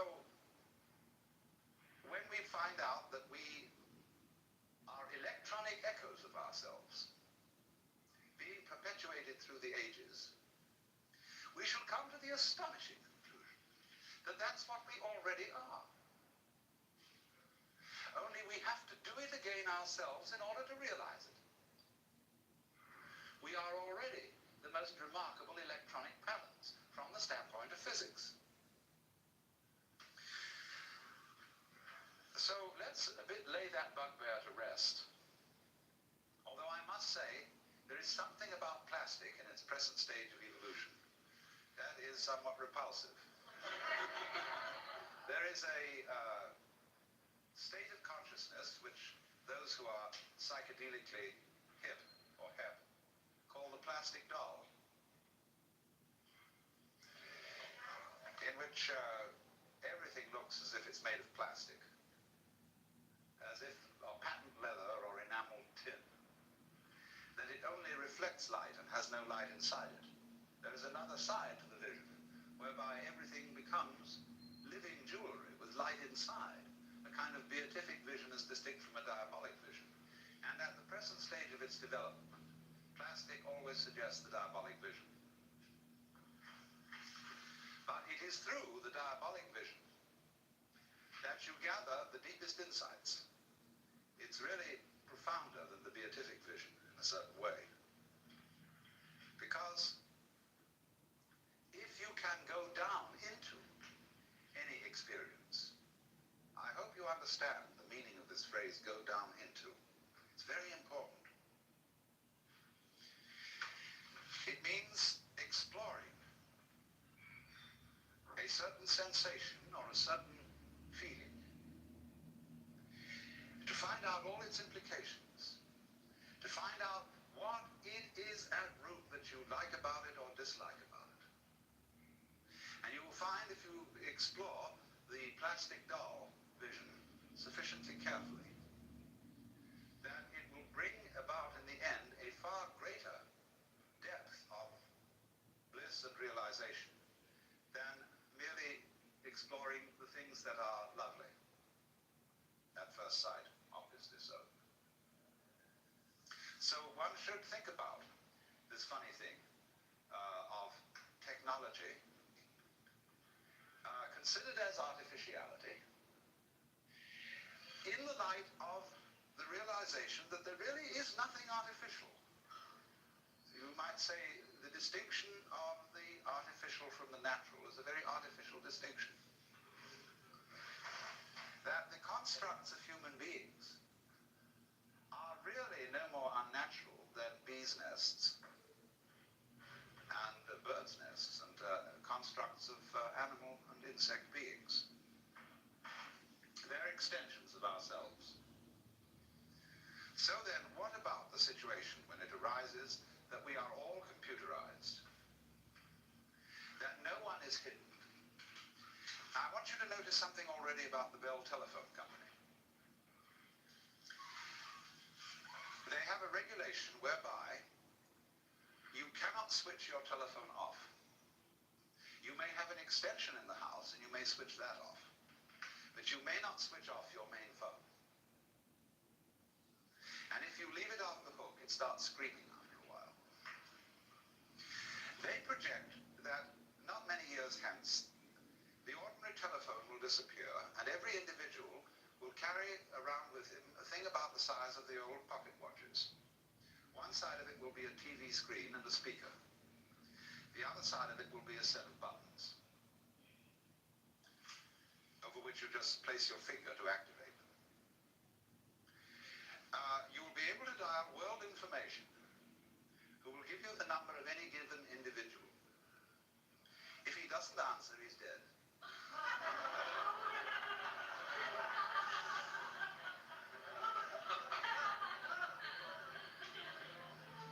So under such circumstances, absolutely no one can get lost.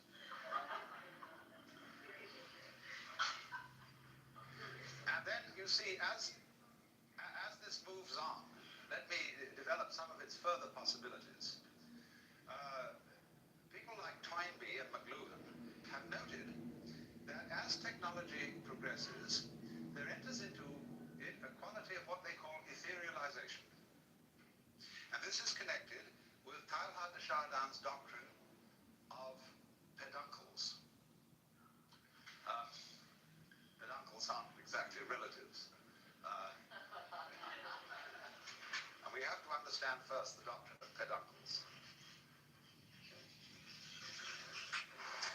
Now, here it is. Here is a globule. It might be an amoeba, or it might be oil in water suspended. And this globule is going to separate. First it does this. Then it does this. Then it does this. And then it does this. See? Now, these things here are peduncles. From the Latin root pes, pedis, meaning a foot. Some sort of protrusion out of a globular body. So notice then that the production of a peduncle, here in the form of a connecting neck, and here in the form of little tails when the neck is broken, that in the course of the development, when we reach this stage, the peduncles have disappeared. According to de Chardin, this is why we do not find missing links around in the evolutionary process. They vanished in accordance with the law of peduncles.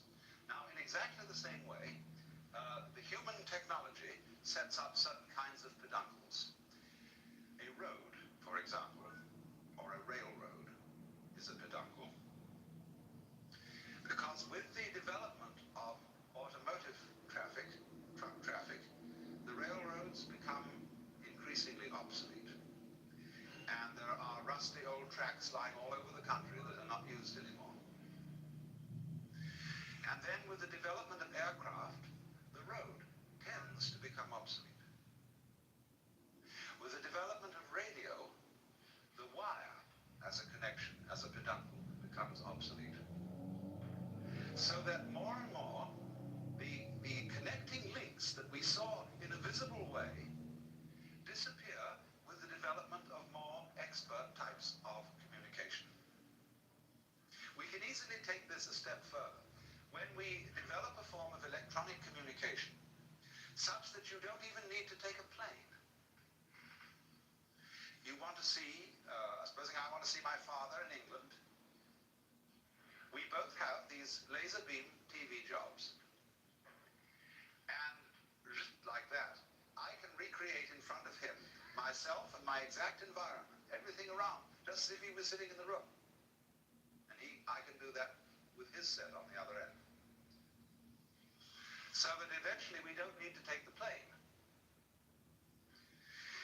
You can conceive, as some science fiction writers have, what seems to us a rather appalling situation, where you never need to leave the place where you're sitting. All food supplies and everything are automatically delivered. You just dial what you want, and some kind of mechanical process transmits it to you. Then they go further than that. They don't. They really abolish food altogether because they've got it down to some special essences which you take. Then they go beyond that, and you give yourself a certain kind of electronic stimulation, and it does all for you that food could ever do. And then you think, oh dear, what's the next step beyond that? Of course. The next step beyond that is, of course, there's one thing yet, one peduncle we have to get rid of. And that is the black box, the electronic gadget. Because by the time we have become as etherealized as that, we move into telepathy and psychic communication. And as soon as you make that step, of course, it would seem that all privacy whatsoever has gone. Because what you are inside is an open book to everybody else. Your thoughts are easily read. And therefore, you you may say at first, ooh, that is the conversion of humanity into an anthill of the worst type. And this is in a way, naturally, what all properly educated Americans, and I will add properly educated Britishers, and some other peoples, dread. It is said the Englishman's home is his castle. And everybody needs a castle, a place where you can get away from it all, and just be yourself. But even then, when you're away from it all and you're just being in yourself, you've unfortunately got a lot of thoughts inside your head that aren't yours. Because you think in the English language, and that was given to you by other people, and contains their prejudices, that you can't avoid them in thinking. Japanese people will say that when they think in Japanese, they can have certain feelings that are characteristically Japanese. But when they start thinking in English, they can't have those feelings. And so you are very, very much really in the sphere of public influence when you start to think. And if you listen carefully to your thoughts, insofar as they are uttered in words, and they very often are, try and discover the tone of voice in which certain of your thoughts are being said, and you will listen and hear your mother, or you will hear an aunt, or you will hear a school teacher, or you will hear certain friends expressing their opinions and telling you who you are and how you ought to behave. And you think those are your thoughts, and they're nothing of the kind. An inner pandemonium under the dome of the skull is going on all the time. Myriads of voices, myriads of influences from outside working upon you, even when you are physically quite alone. So, this means that you are not nearly as much of a private individual as you think. You are also, of course, exercising these influences upon other people. You're telling them who they are, what you think about them, what you think of their behavior. And even if they don't believe you, they nevertheless pay very serious attention to it. They can't help it. You can take the experiment, for example, that B.F. Skinner used to try, which is very terrifying. He would send two members of the class selected arbitrarily outside of the room. Then he would arrange two chairs, chair A and chair B. He would say to the class, now look, when these people come back, we're going to engage them in a conversation. Whatever A says, agree with him. Whatever B says, disagree with him. So they come back into the room and they take their seats and the conversation begins. Now B may be a very strong-headed, articulate person, and A really rather feeble. But what happens is this, that by group agreement with anything A says, he is encouraged, he is built up, he becomes more articulate. He finds himself sprouting. But B, by being disagreed with on every point, begins to get baffled and confused and feel very uncomfortable indeed. Unless he is onto the game and he challenges the whole group, I see now what you're playing. You have made up your minds to disagree with everything I say. Therefore, of course, you don't come.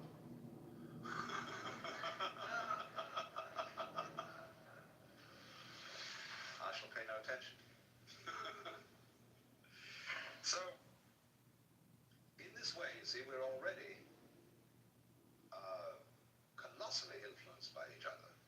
And this is why I think that Harry Stack Sullivan's basic ideas about psychopathology are in some respects more profound than Freud's. Freud is always looking into the individual history, into the physiology, into the depth psychology of the individual in an interior sort of way. But Sullivan was always looking to the individual as the expression of a social network. And the same in the psychology of George Herbert Mead, where he called the conceptions that we have of ourselves the interiorized other. In other words, the sum total of all the things that people have told us we are. Because you do not know yourself as a self, except in a society. Just as you do not exist biologically without a father and a mother, you do not carry on an existence without a society, and the reactions of other people to you provide you with the mirror in which you attain a realization of yourself. You know who you are in terms of your relationships with others. So then now, when we contemplate this disappearance of privacy and a completely integrated human society, we can look at this from two different points of view, pro and con. Let us first look at the pro point of view. How great to have nothing to hide. How great to give up all worries about ownership. Because you could say, if somebody says they would like something you have, you say, please, have it. Because you know very well you can go to someone else and say, could I have that? And they'll give it to you. And so all the way around, there is no propriety, in the sense not of prudish propriety, but propriety in the sense of possession. Now also, of course, in the sense of prudish propriety. Nobody has any dirty little secrets, because if I have any dirty secrets, I know very well that you have too, and so let's drop the whole pretense and let go. So in this sense, there might be a very, very close fellowship between all people, in which there are no barriers, no defenses, and we all cooperate together beautifully and love each other. Now, let's look at the con point of view.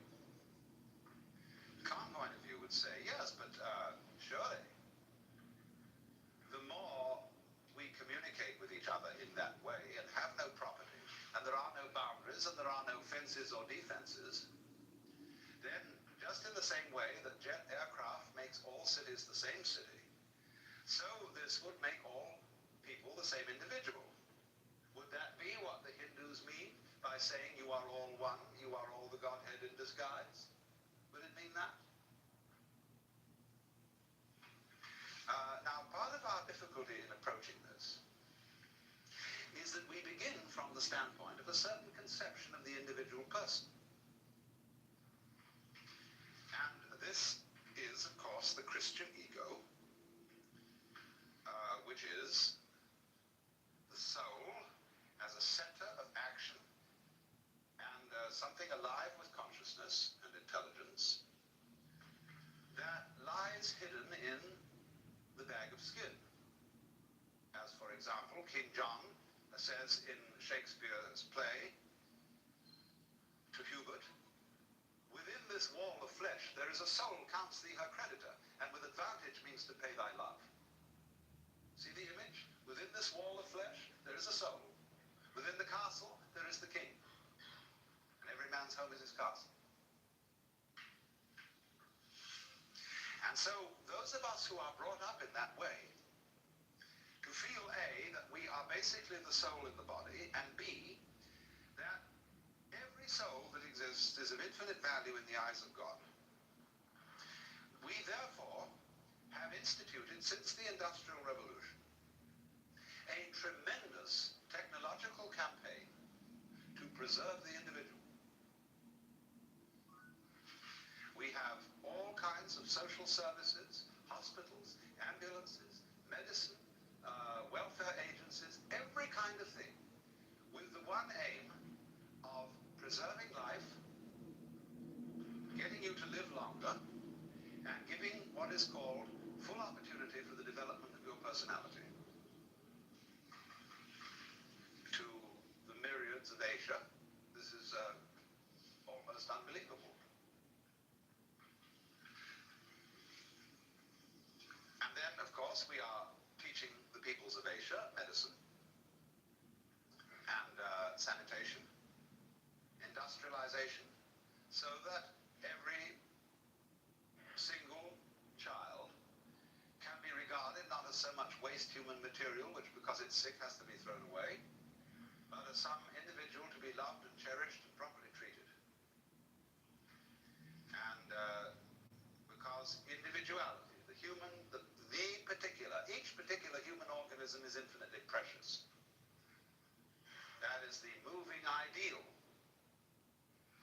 of the sort of people just created the great hospitals, who abolished slavery, who abolished the death penalty for trivial offenses, who made that great humanitarian movement of the 19th century associated with such people as Wesley and Charles Dickens and Wilberforce and so on, to rescue the precious individual from the ravages of impersonal disease or impersonal political exploitation.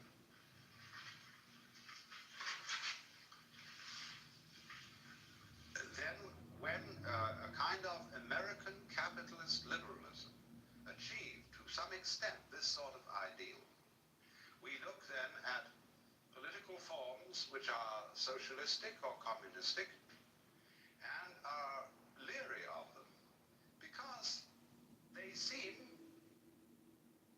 to go back on all that. So, of course, did National Socialism in Germany. Because the position there, it is not the individual who is the supremely important being, but it is the community, the state, which is supremely important. The individual realizes himself as a servant of the state. But our theory in the liberal capitalism of the United States is that the state is the servant of the individual.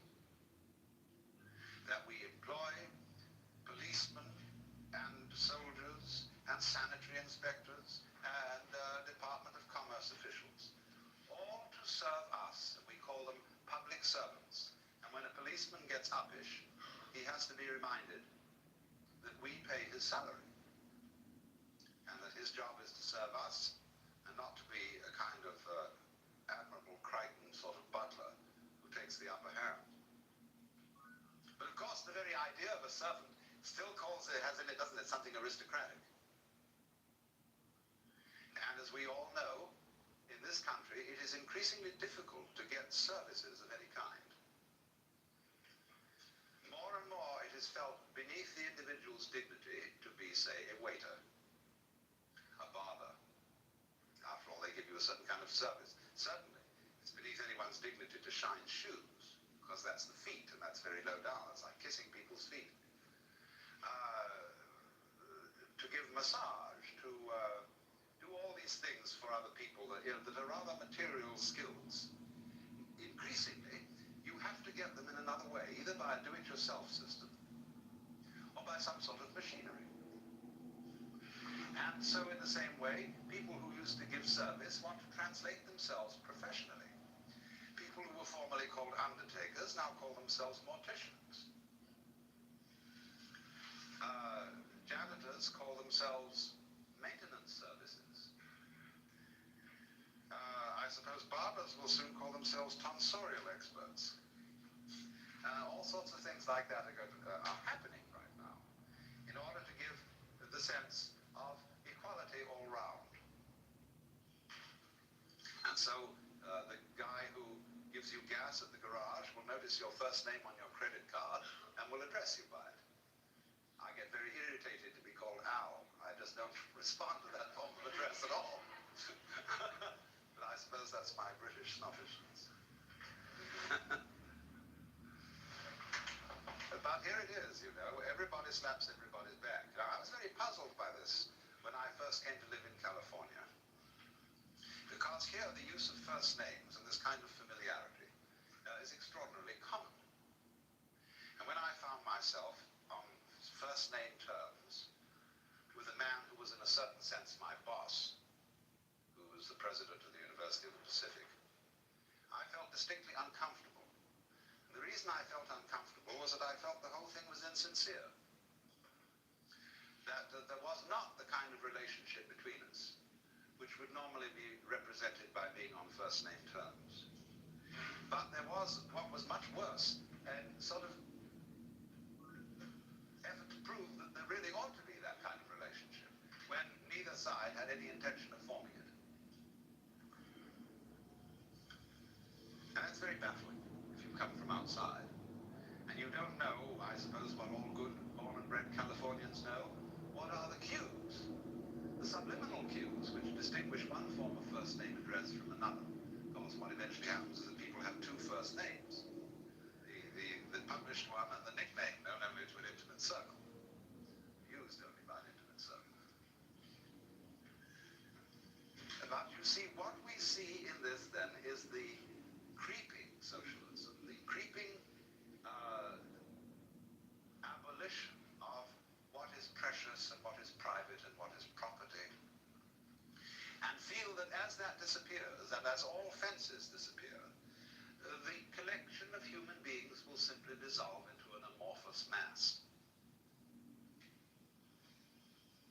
And indeed, there is a danger of that. We have seen people disappear into amorphous masses. We have seen Hitler's legions.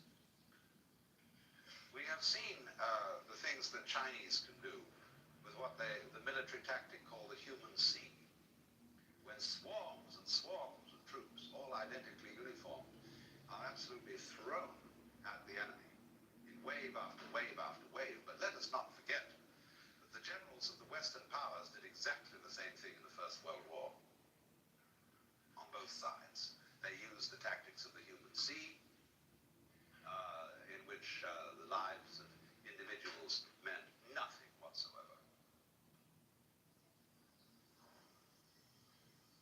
Now, there are two different ways of responding to what we will call the invasion of privacy.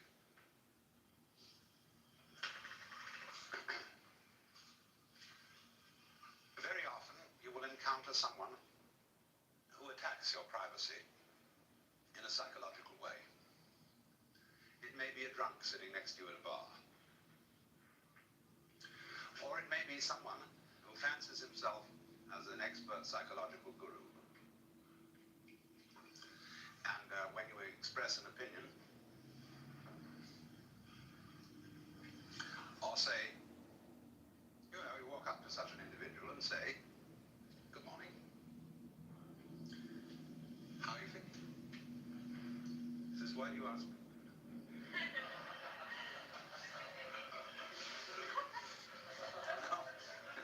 And he immediately, you see, breaks the social rules whereby you communicate with another person without actually saying anything. Phrases like, "How are you? Nice day, isn't it?" are like on a radio, buzzing to be sure that the other side is in communication. And so you make various noises, testing, is that so-and-so, give a call letter, etc., etc., etc., and you know you're in touch. So in the same way, we, in our general daily converse, we feel each other out by saying these little social platitudes. And then we test the person as to whether they, by the sound of the voice, by the smell, which we don't think about, but which we absorb unconsciously, unless they smell very strong.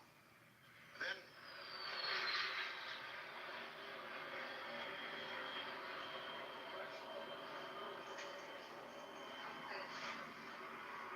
complete with bombs. And then we get the feeling, do I want to explore this relationship further? We test. But then those people you see who invade your privacy instantly, it's either the drunk or the child who's quite innocent, or the probing psychologist who is playing his special game, maybe of one-upmanship of some kind, and sees how uncomfortable he can make you.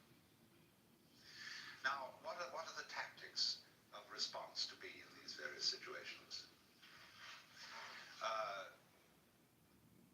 When you get the probing psychologist, you can shrug your shoulders and say, "Did your mother ever teach you manners?" Or you can simply not defend yourself. Some people just don't need to defend themselves at all.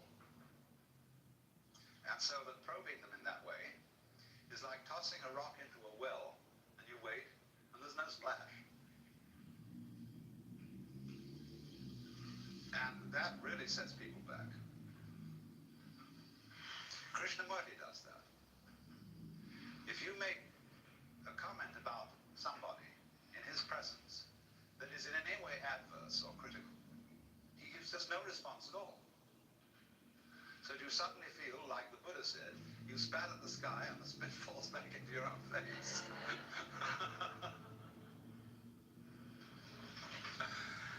And I was once present where a certain person of that nature was using as his ploy silence. And the silence implied the conversation of everyone else around this table is trivial. Now, it was one of those tangible silences.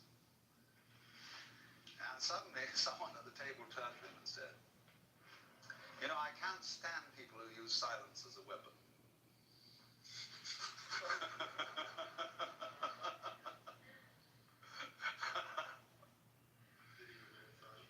No, the conversation then started.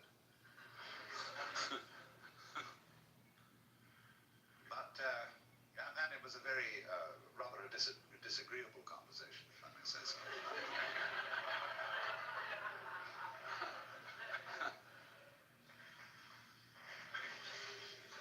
So, there is, you see, always the response to psychological attack and invasion of privacy, as Allen Ginsberg does it. If anybody presses on him too hard, he'll strip naked. And if anybody challenges him to fight, he said, "All right, you challenge me, I choose the weapons. Who's going to undress first?"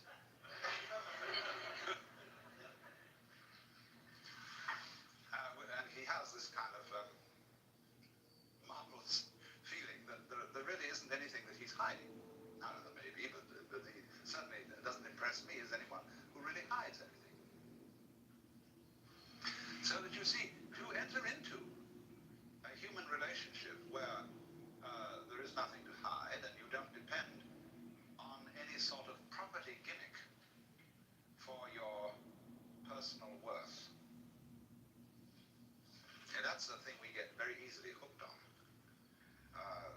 It may be your car, it may be your clothes, it may be your cameras, your style of watches, your fountain pens, your heaven only knows what, your home that you possess. And that is inseparable from your personality. And you can't be you if you start naked. So the confrontation of people in an atmosphere of physical or spiritual nakedness is one where many individuals seem they have completely lost because they can't play their accustomed role.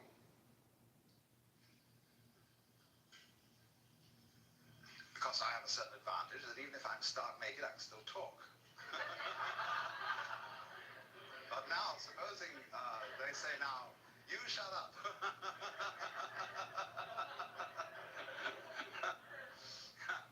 Don't defend yourself with language, see? That's like taking off an extra set of clothes. But as I say, there's a certain kind of individual whom this doesn't faze at all. Because he knew from the beginning that he was nothing. And nobody. And of course that's a very important thing to know. Because you have nothing to lose. He who sleeps on the floor will not fall out of bed. And he who has nothing to lose has really no fear, either of the loss of his property, his propriety, or his privacy. But there are other people who, in this situation of the loss of privacy, are completely degraded. The way, for example, we systematically deprive privacy from the intimate inmates of prisons and mental hospitals.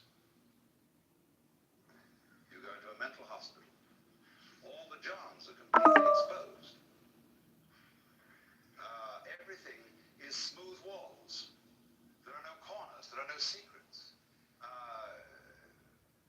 Everybody's sort of herded around and they all look the same, put the same uniform, have the same haircut. And also in the army, and they say in the Marine boot camps, The first thing is to degrade the individual ritually so that he has no privacy. And see what happens to him if you do that. Now the result of this is that you may brainwash him completely and make him nothing more than an obedient tool of the system. And in this case, you see what you've got. You're back again to monarchical politics. And so in a system where the design of the politics is that the community of human beings is ruled, whether by an individual monarch or by a totalitarian state, makes no difference. But the dynamics of that situation is that this community is not a group, it is a crowd. Now we therefore have to understand the difference between a group and a crowd. Because this is the key to the whole thing, and if you understand this, you can get round the things that seem threatening in a society where there is no privacy. A crowd is structured in this way.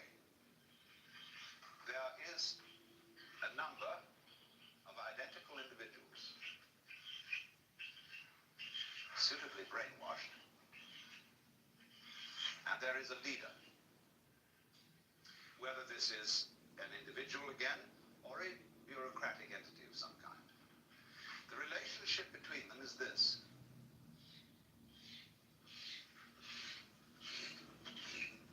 In other words, the line of communication is from the individual to the leader. And they're not really in communication with each other at all. Except insofar they may communicate with each other, but this controls the nature of their communication. So in other words, when a politician speaks to an enormous audience,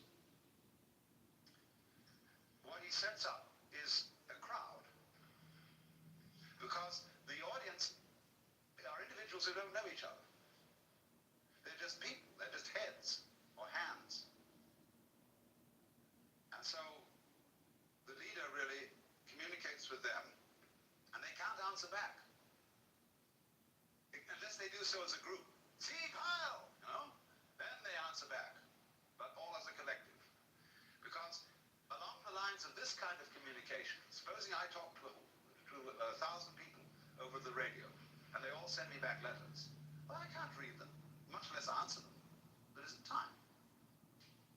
So this is a strictly one-way communication. Now then, let's look in contrast to that, to the design of a group. We'll make it a circle again for convenience. Now, a group has no leader, because it is itself an organism. And so the lines of communication run, first of all, like this.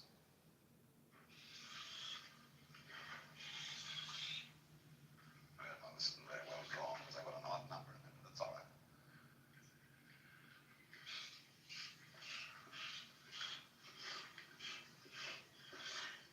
But they're much more complicated than that. They're also this.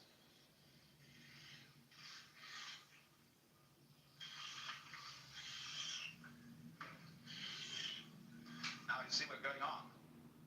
Let's go this one around. Who isn't he talking to yet? He isn't talking to that one. He's talking to this one. He isn't talking to this one. You see how I'm not going to draw this at all. It'll take forever. But the thing is that this sort of pattern is group communication. This sort of pattern is crowd communication. So an effective group, a true group of human beings, is one in which there are enough people, or not too many people, so that they can all know each other and are in communication with each other. Now then you say, how do you relate that sort of a cell to the larger human group? Why, very simply. Every group appoints one cell to represent it. And that cell goes and joins a group of representative cells. And they have to be of adequate size for them all to be in touch with each other. And if it's necessary to go higher than that and include a greater number or collectivity of small cells, the representative group, representative sub 1, will elect representative sub 2 to go to a representative group of sub 2s. And in this method, which is the actual original design of the Republic of the United States, which of course has been completely overlooked, you get a hierarchy of cell structures where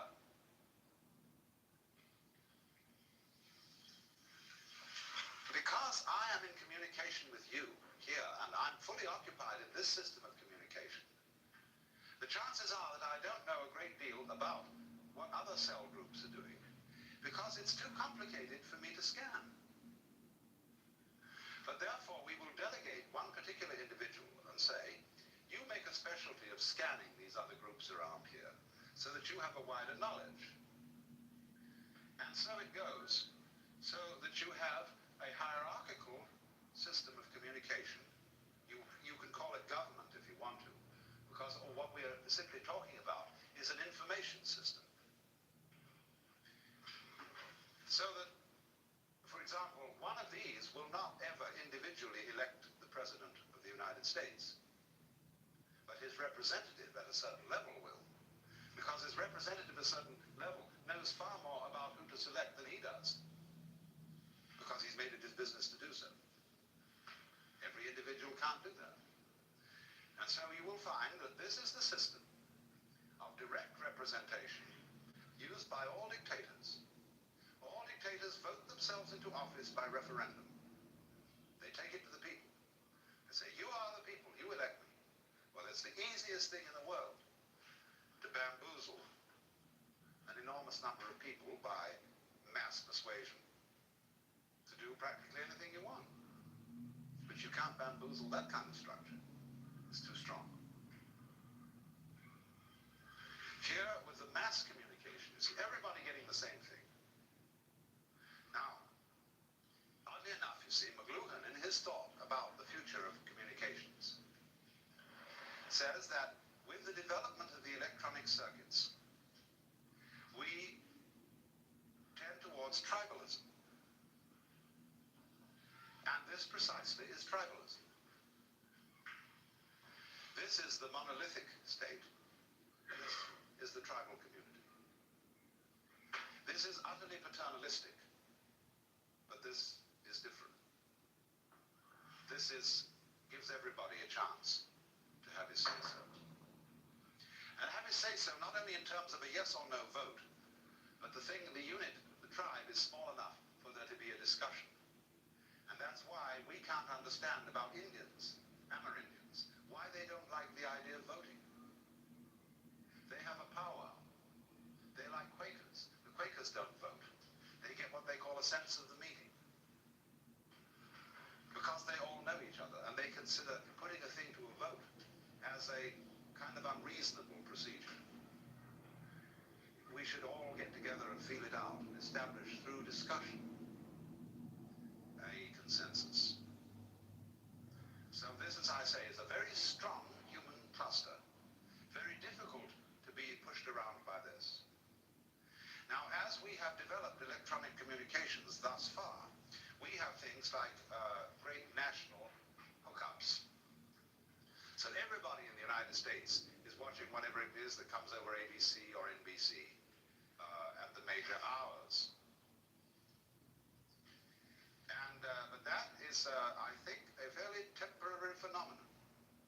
With the development of UHF, ultra-high frequency television broadcasting, and the more we develop microelectric machinery, the greater the capacity for the discrimination on the dial. See, as it is, you get a lot of interference, and therefore it cuts out the possibility of an innumerable cluster of stations.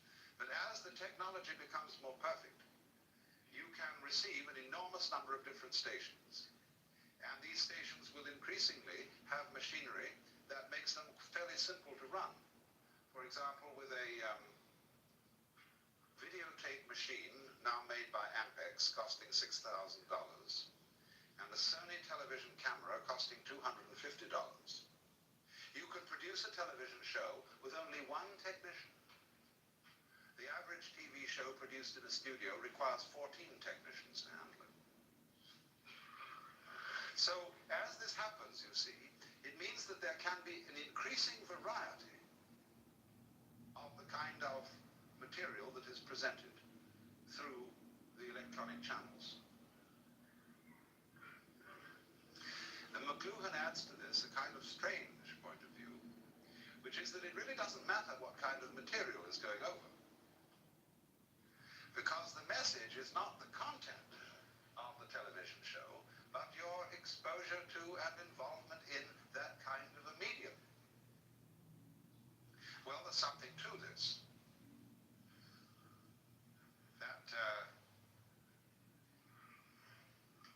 when you touch a person physically, which is a sort of a direct communication, you don't necessarily say anything. It is just the act of touching that may give the message or the massage of affection or love.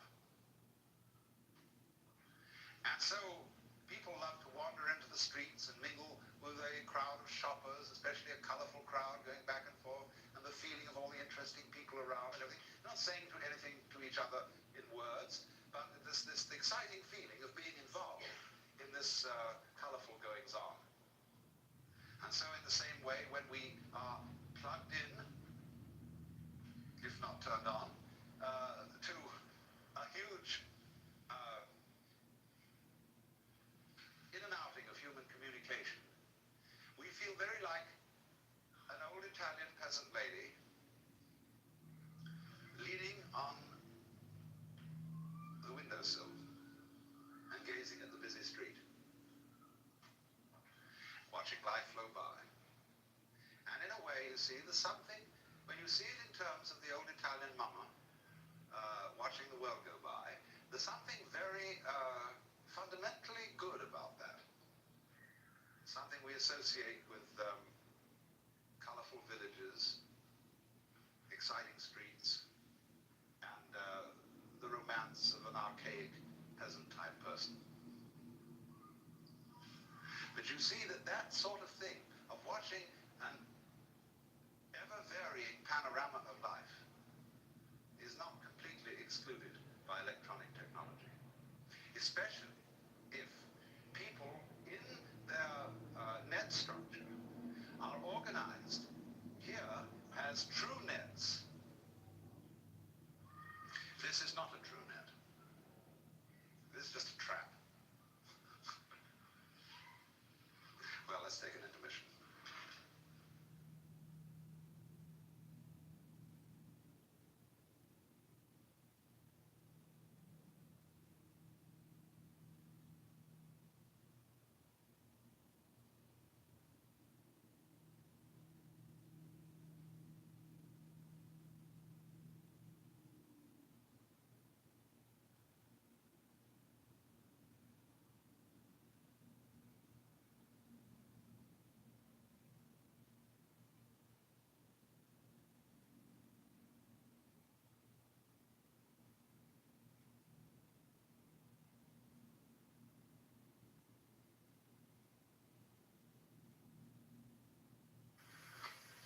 I was discussing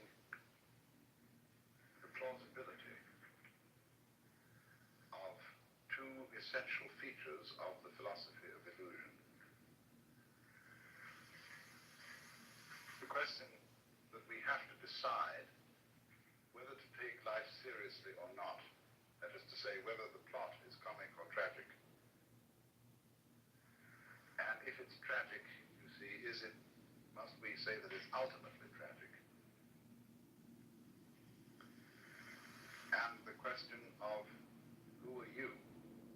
And are we to say that I myself, right down at root, am just a little kind of jerk of some kind that really has nothing to do with this cosmos, that just arises in it on sufferance for a short period and then absolutely nothing follows, you see. Or the alternative to that is what I really am, the same as the whole thing, that is, the works, the it, or whatever you want to call it, Brahman, God, the Tao, the great void, the Buddha nature, I don't care, the self, anything, any name you want. And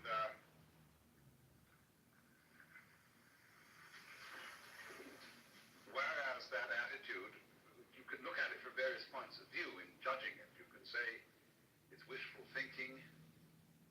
You can say that it's insufferable pride. But the point of the matter is, as I tried to show, any other way of looking at things is kind of schizoid. It looks at human beings as if they arrived in this world like a bunch of birds on the branches of a barren tree. They just got settled there, you know, they don't belong. The sense of being strangers and pilgrims from another domain altogether. Well, where is this other domain? And how does it relate to this one? Are they separate? I showed you that even when we say that two domains are the poles apart, the very fact that they're poles shows that they have a hidden connection. And the hidden connection is the big thing in life. All you junkies know that.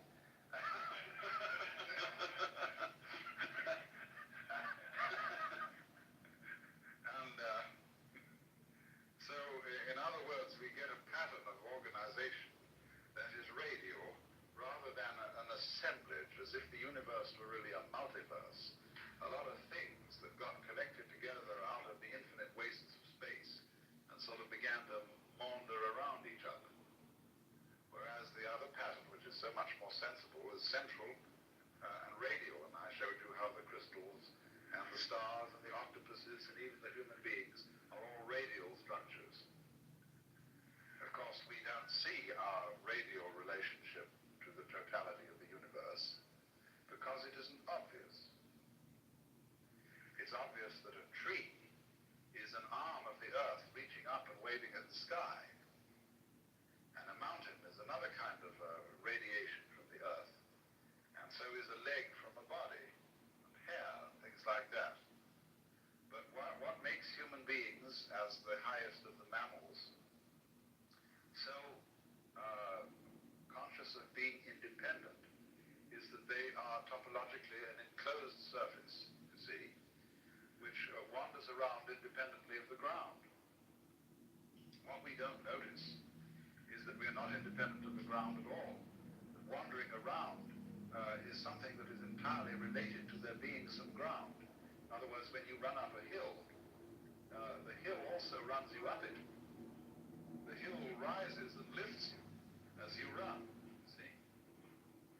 And if you understand that, you don't take a hostile attitude to mountains and hills. You're grateful to them for lifting you up so high in the air, because that's presumably why you went up, that the thing was high. It was lifted up. You wanted to be lifted up. It lifted you up. You had to cooperate, of course. I always like the illustration that I've used before, perhaps you haven't heard it, of the thistledown. The thistledown, too, comes moving through the sky. I once was playing with the thing, you know, and just came out of the blue sky, and I caught it like that, pulled it under my nose, and it started to pull, to get away. See? It looks as if it were a butterfly or something. It pulls away when you catch it by the leg. And I thought, oh no, of course, that's not the thistledown, it's the wind. Well, which was it? You know, in a famous debate that was settled by the sixth patriarch of Zen, there were two monks arguing when a flag was flapping in the wind, whether it was the wind or the flag that was moving. And he said, it's neither, it's the mind. And so in a way, the same thing was true about the thistledown. The mind is the moving thing, because which point of view will you take? Which attitude of mind will you take towards this? Is it the wind moving the thistledown? Or is it the thistledown that is moving itself with the wind? After all, when you see a sailing boat, there's a man in the sailing boat. Who is moving the boat? Is it the wind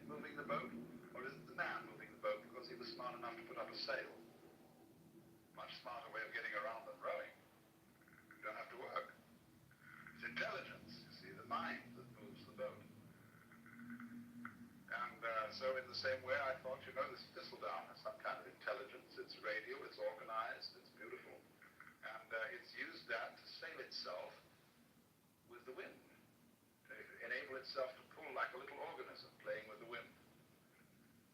And so in just the same way, each one of us uses the universe to get around, and the universe uses us to play with and to make games and patterns and to do its stuff.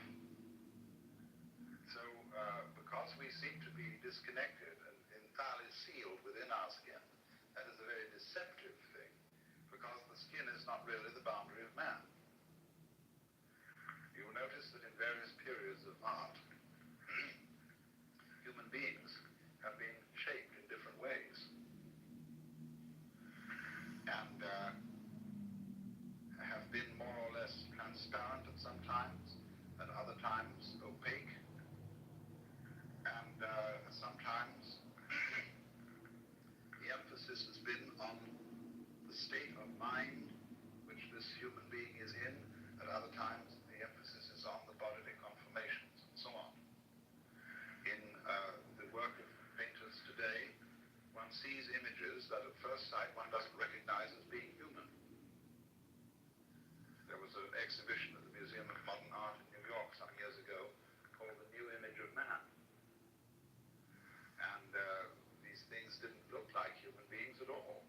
Some of them did, but that's because what does a human being look like? That depends on your point of view.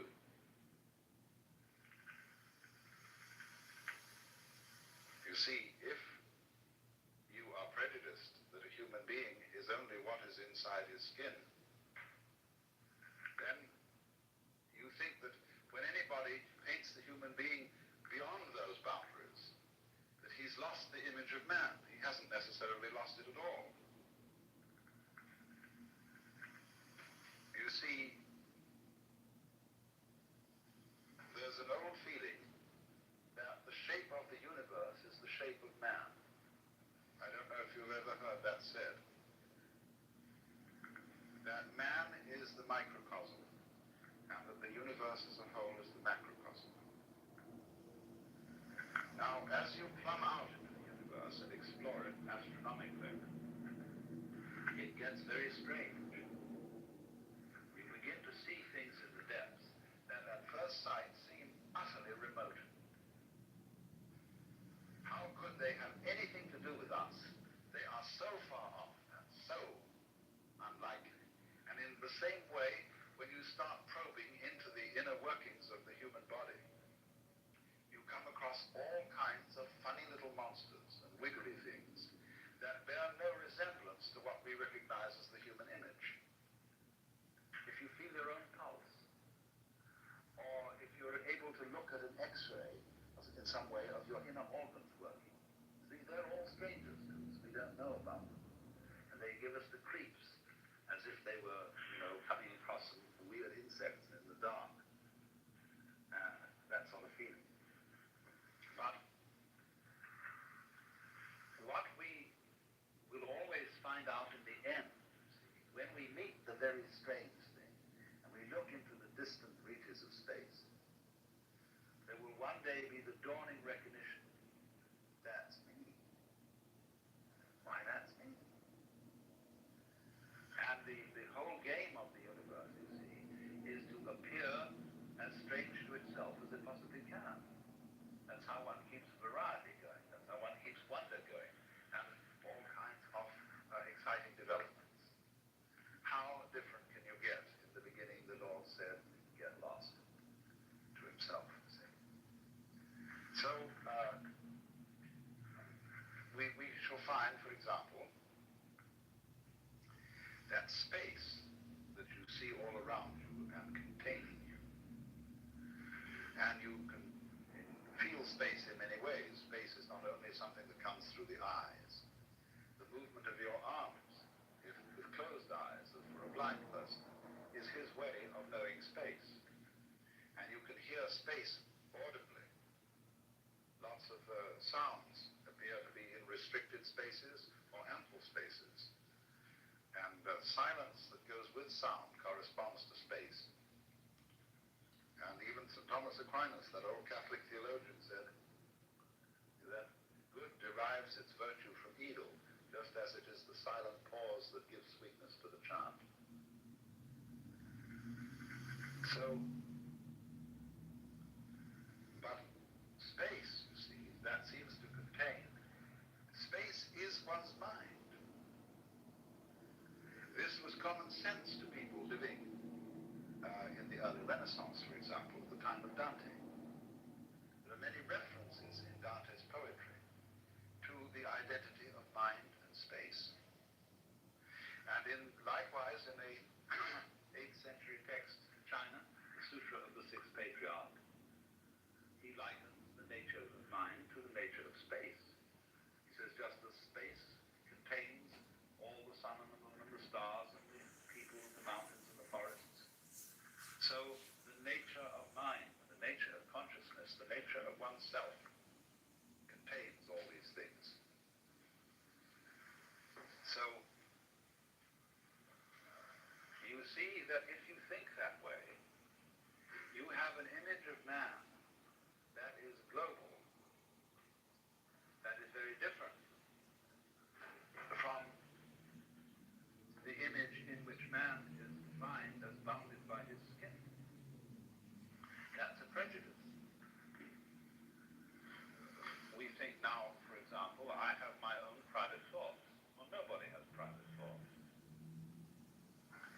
Because one thinks in images and words, and these words and images are derived from the whole thought structure of the society in which you live.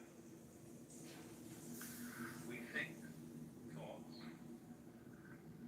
The domain of mind is very similar to the grid structure of an electric power supply system. You know what happens is there's a network of power stations and transformers so arranged that if one of them gives out, fails to supply a certain area, immediately the grid connects them with other sources of power. Well, in rather a similar way, our minds are connected. Let's take one very obvious example of it.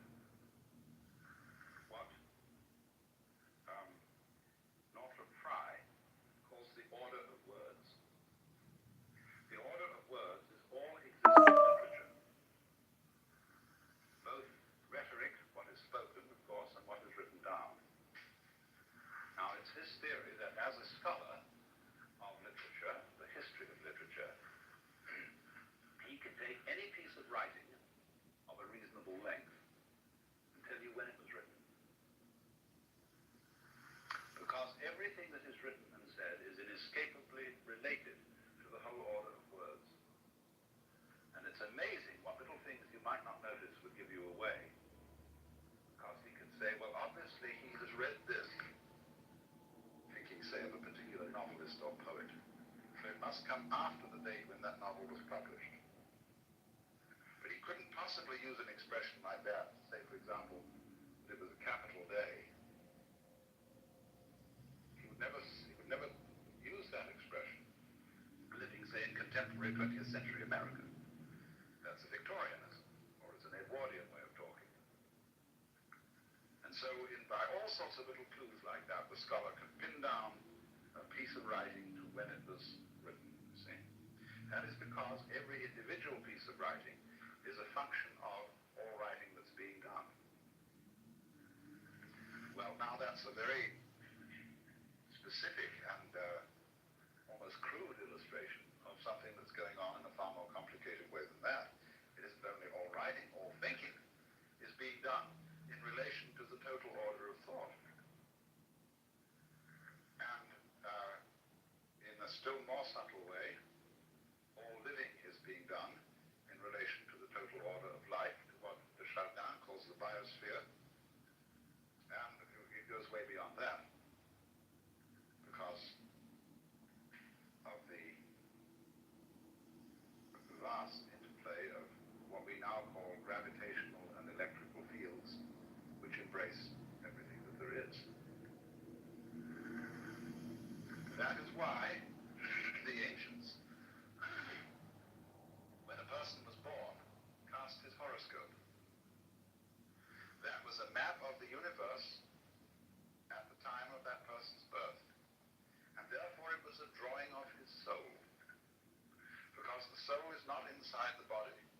The body is inside the soul. The soul, your soul, is the whole universe as it is focused upon your organism.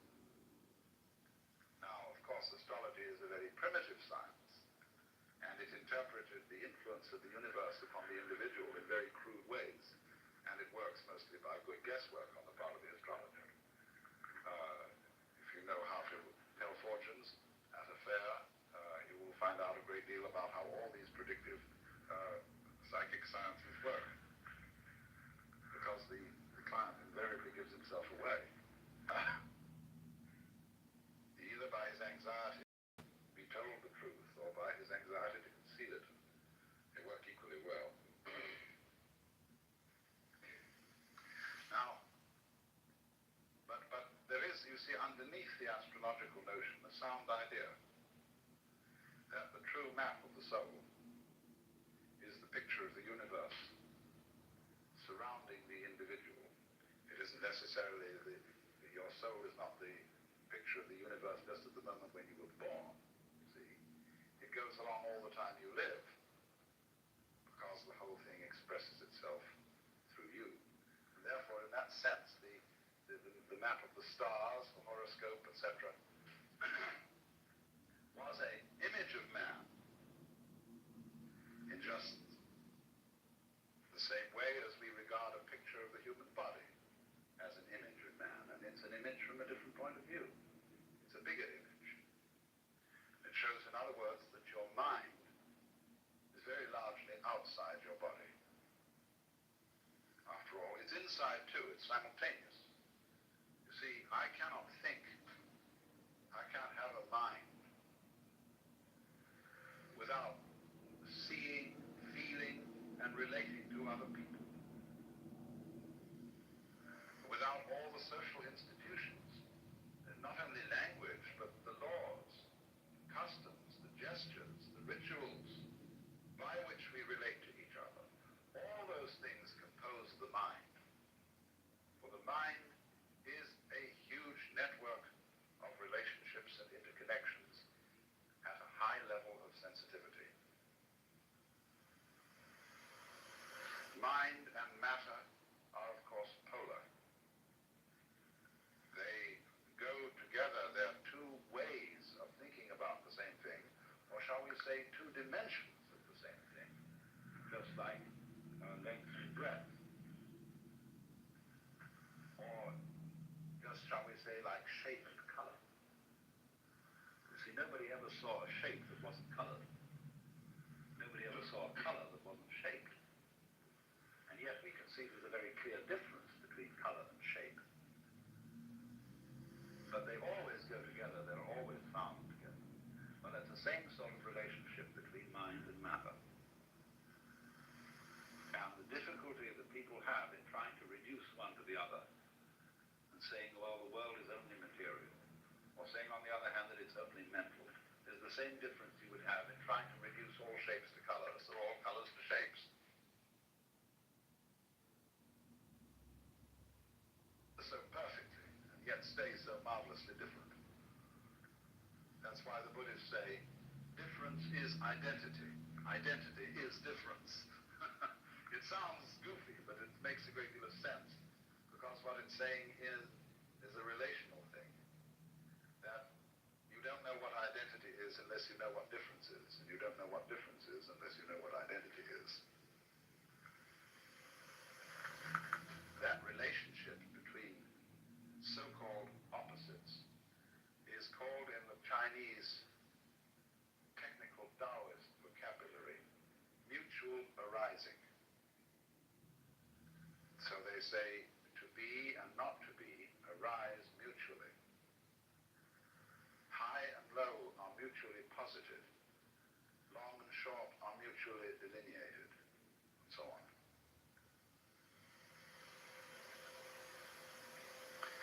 Now, what we see then is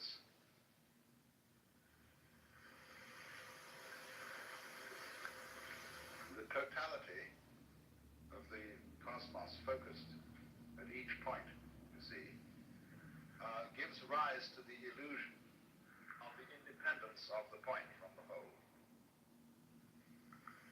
Just as the human being, by virtue of having an enclosed epidermis, and to be able to walk instead of having to be rooted to the ground, presents the illusion of being separate. And so that's why I asked Vada to do these demonstrations last night, because he showed visually the interdependence of the figure and the background, and how the two play together, how you can switch from paying attention to one to paying attention to the other, and in each case it's significant. But that is an art that we have lost in our day-to-day perception of life, and it leads, practically speaking, to the serious problem of ecological blindness. That is to say, to the ignorance which most human beings seem to suffer from, especially in our culture, that they are inseparably related to their physical environment. It looks as if we aren't. It looks as if we can go out with bulldozers and insecticides and every kind of a gadget and make over our physical environment as it suits our whims. But then we discover to our consternation that we've upset all sorts of balances. That the house we made such a nice flat lot for on the hillside suddenly slides down the hill when there's a rainstorm because we took away all the shrubbery that was binding the hill together. And you know, this happens in Hollywood every day. And,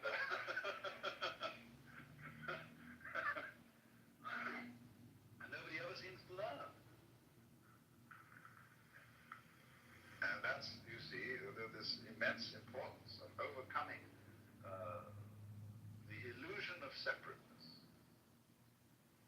But people are afraid of that because they think it's communistic. They think that the grand style, the great thing about Western civilization is its stress on individual personality and its value. And that we have created the ideal of personal integrity. That is to say that the most important thing in the world is the individual. All collectivities, corporations, states, and so on, exist as servants of the individual. And if they get in his way and they interfere with his private enterprise, whatever that may be, it's a bad thing. Man, the individual, is the crown of creation from this point of view. Therefore, when anybody suggests that individual man is not what you thought was an individual, but is in some way united with, grounded in the totality, then if you're this kind of rugged individualist, you mix up your vocabulary and you call the totality the collective. Now, the collective and the totality are two completely different things. The idea of collectivism is based on individualism. It's the idea that the society of mankind and the physical environment beyond it is a collection with nothing of the kind. That's the idea of cosmic flotsam and jetsam that all floated together into a collection. And that's the obverse of individualism. You know, American individualism is the same philosophy as Marxist collectivism, seen from the other side, because they're both based on the same erroneous sensation of individuality. And what people don't understand is that a complex and interesting personality is not a matter of being isolated. It's a matter of being deeply connected with and aware of one's relationship to the whole surrounding cosmos. Let's suppose that I'm preparing to make a date with some lady, and she's such an individualist that her thoughts are only occupied with herself. She never thinks about anything that isn't herself. But she's an awful bore. She has nothing to say. She's not interested in any books, in any landscapes, in any works of art, in any literature, in any other people. She's a total bore.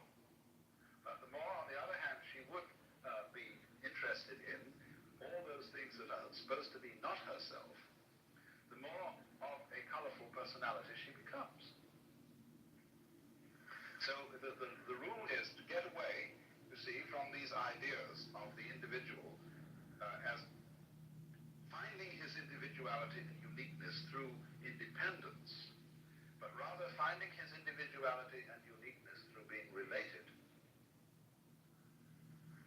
Because you see, that's what makes us look at the word relation from another point of view when we talk about our friends and relations.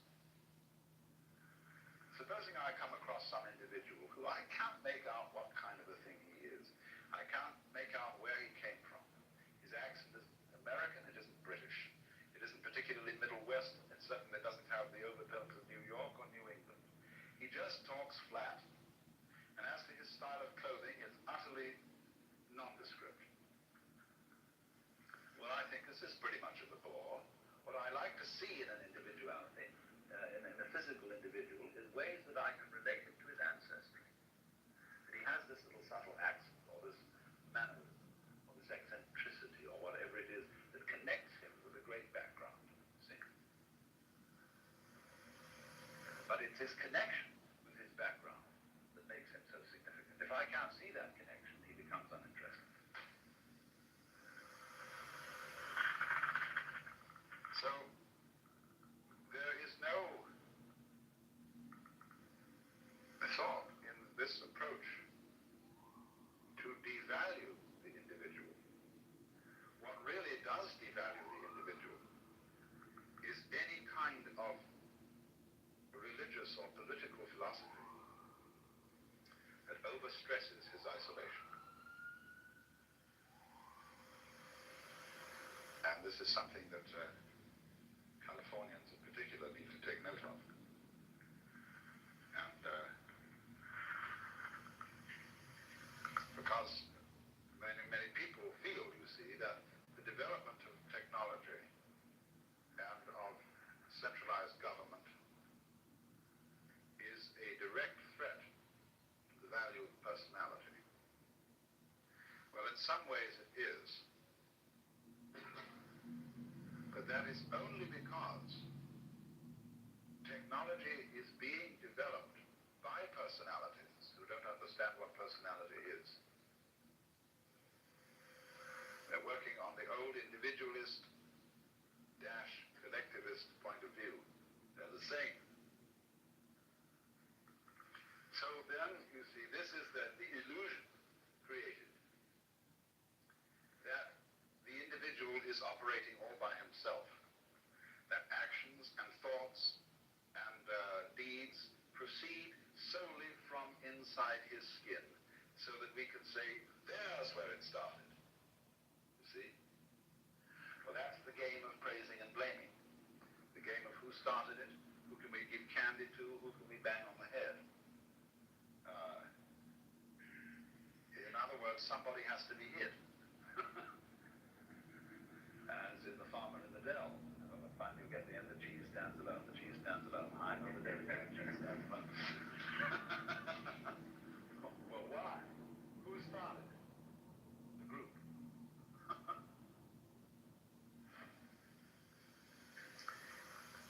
Well, another fear about this is that it absolves people of responsibility if they see through the illusion of separateness.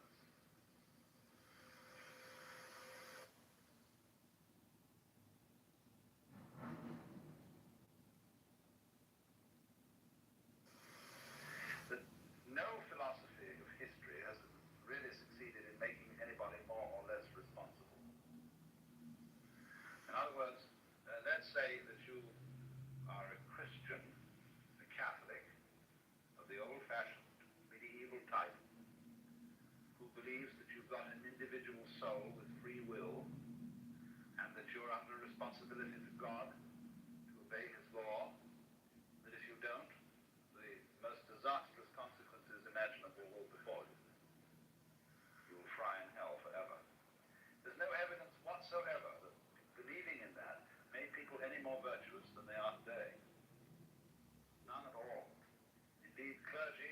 engaged in all this, owned whorehouses and all kinds of things. They were just as contemptuous of law and order as anybody could be now. And part of the reason was, of course, that the threat of hell was an unimaginable penalty, like the H-bomb. It's just too big to think about, and really brings justice into disrespect because it uses such crude and clumsy methods. You know, it's like using a steam hammer to drive in tacks.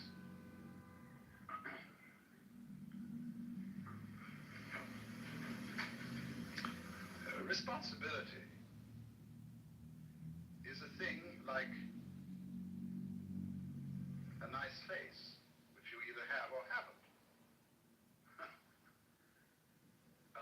Certain backgrounds, certain interests, certain awarenesses of relationship create responsibility in some human beings.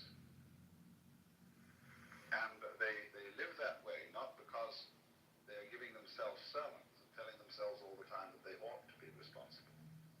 It's because they're intelligent enough to see that being responsible makes things very much easier for everybody all around. That's all there is to it. And of course that's all is a big all. You won't, what I'm saying is, the people who are frightened that other people will abandon responsibility, never did have any way of thinking that would guarantee that people would be responsible. There is no such guarantee. If there were, we should be autonomous.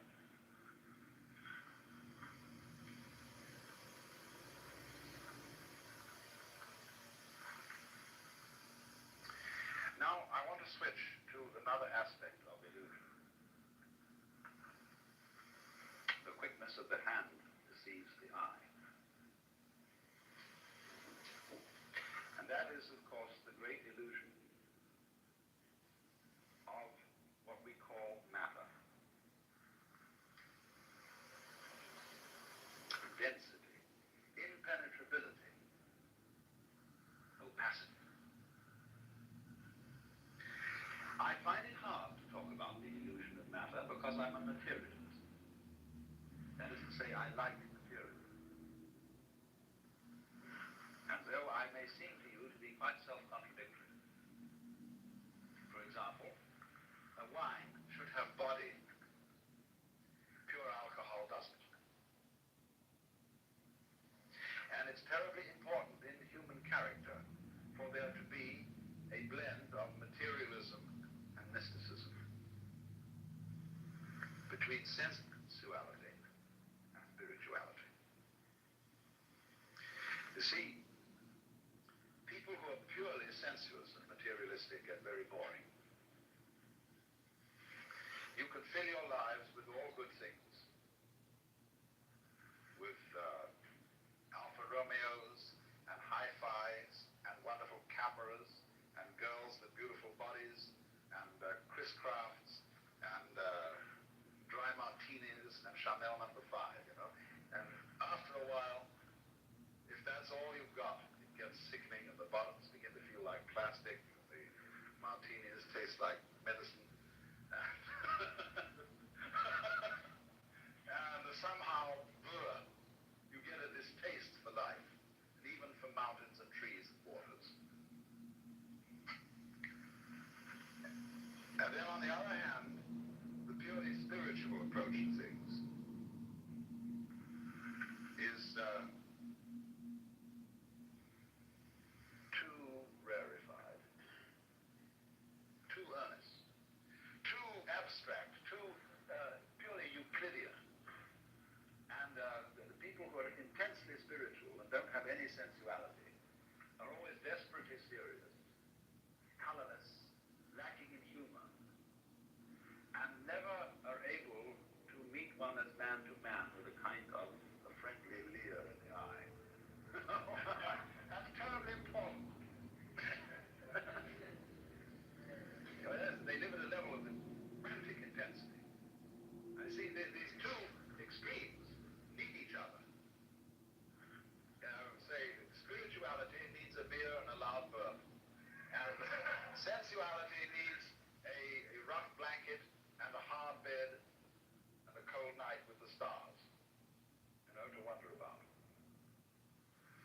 sensualist as such, the materialist as such, has no wonder, and the mystic, the pure mystic, has no body.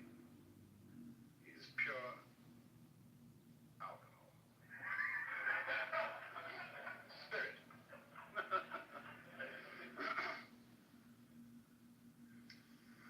So, if then one should say that material is an illusion, this seems to be selling out to the spirit people and to the mystics. And so Christian scientists are, generally speaking, as personalities, totally lacking in materialism. And they're prissy and lacking in color, and their churches are very, very disagreeable. They're all reading desks, and they're too bookish, and they have no ritual, no ceremonies, no verb, you see? It's all ceremony. And likewise, when people get the wrong idea about Hinduism or Buddhism, they go into this same ultra-mysticism. They start disbelieving in all material pleasures as crutches. And it's very bad to have crutches, you see. You shouldn't take aspirin when you've got a headache. You shouldn't wear glasses. You shouldn't show dependence on anything. You mustn't like your food too much, because that's becoming gluttonous. So you eat very plain food, which is not spiced, and you eat it out of a sense of duty. That is to keep the body functioning. You drink only water, because other drinks might cause certain dependencies and give you too much pleasure. And because the idea is, you see, you've got to control your mind, keep it absolutely calm and still, so that you are not dependent on matter. And that's altogether the wrong approach, because, it is a game you can play. It is one of these possible things. You can play the Jehovah's Witness game, play the three-seated the Spirit Baptist game. All these are various things which you can play, just as you can take up a hobby for bridge or fishing or something like that. But what happens is, you see, that the notion that the material world is an illusion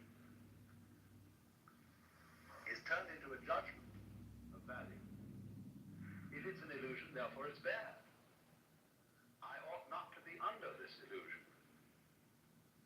Well, the reality of the matter is that if you see that the material world is an illusion, you can enjoy it a great deal better than if you think it isn't. A true materialist, therefore, is one who knows that material is an illusion. Then he's not afraid of it. Then he can enter into the dance of material with real zest. Because you see, if you're a fake materialist, what's happened? You borrowed money to buy yourself a Cadillac, an impressive house, ranch style with a picture window, and a patio and a swimming pool, and you bought a lot of stock, and you somehow wangled the money and borrowed it, and you keep lying awake nights wondering if you're going to make the payments. There's no point in that at all. But how can you possibly enjoy all this jazz? If that's the kind of jazz you want to enjoy, you've got to worry about whether you pay for it or not. And you get hopelessly involved, you get commitments here, commitments there, and finally have a nervous breakdown and shoot yourself. The only way to enjoy material is to disbelieve in it, just as one can disbelieve in money.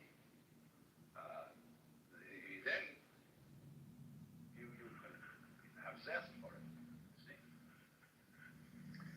Otherwise, it's much better to be poor. If you have no taste for this kind of life and no real interest in it, but feel that somehow you ought to have it for status reasons, it's much better to stay poor. Not have any of that stuff at all. So, then this is the important thing I'm trying to say. Material is an illusion, but a great illusion. And the point is to swing it, and not to run away from it on the one hand, or to get stuck on it in the other. Then you can play with it. It's like a wheel going round. If the wheel is too loose on the axle, it wobbles all over the place. If it's too tight, it won't revolve. But you kind of sit loose, you see, to this thing. Not tulips. Now, in what way then is the material world an illusion? Well, we know a lot about this now from our physics. And we know that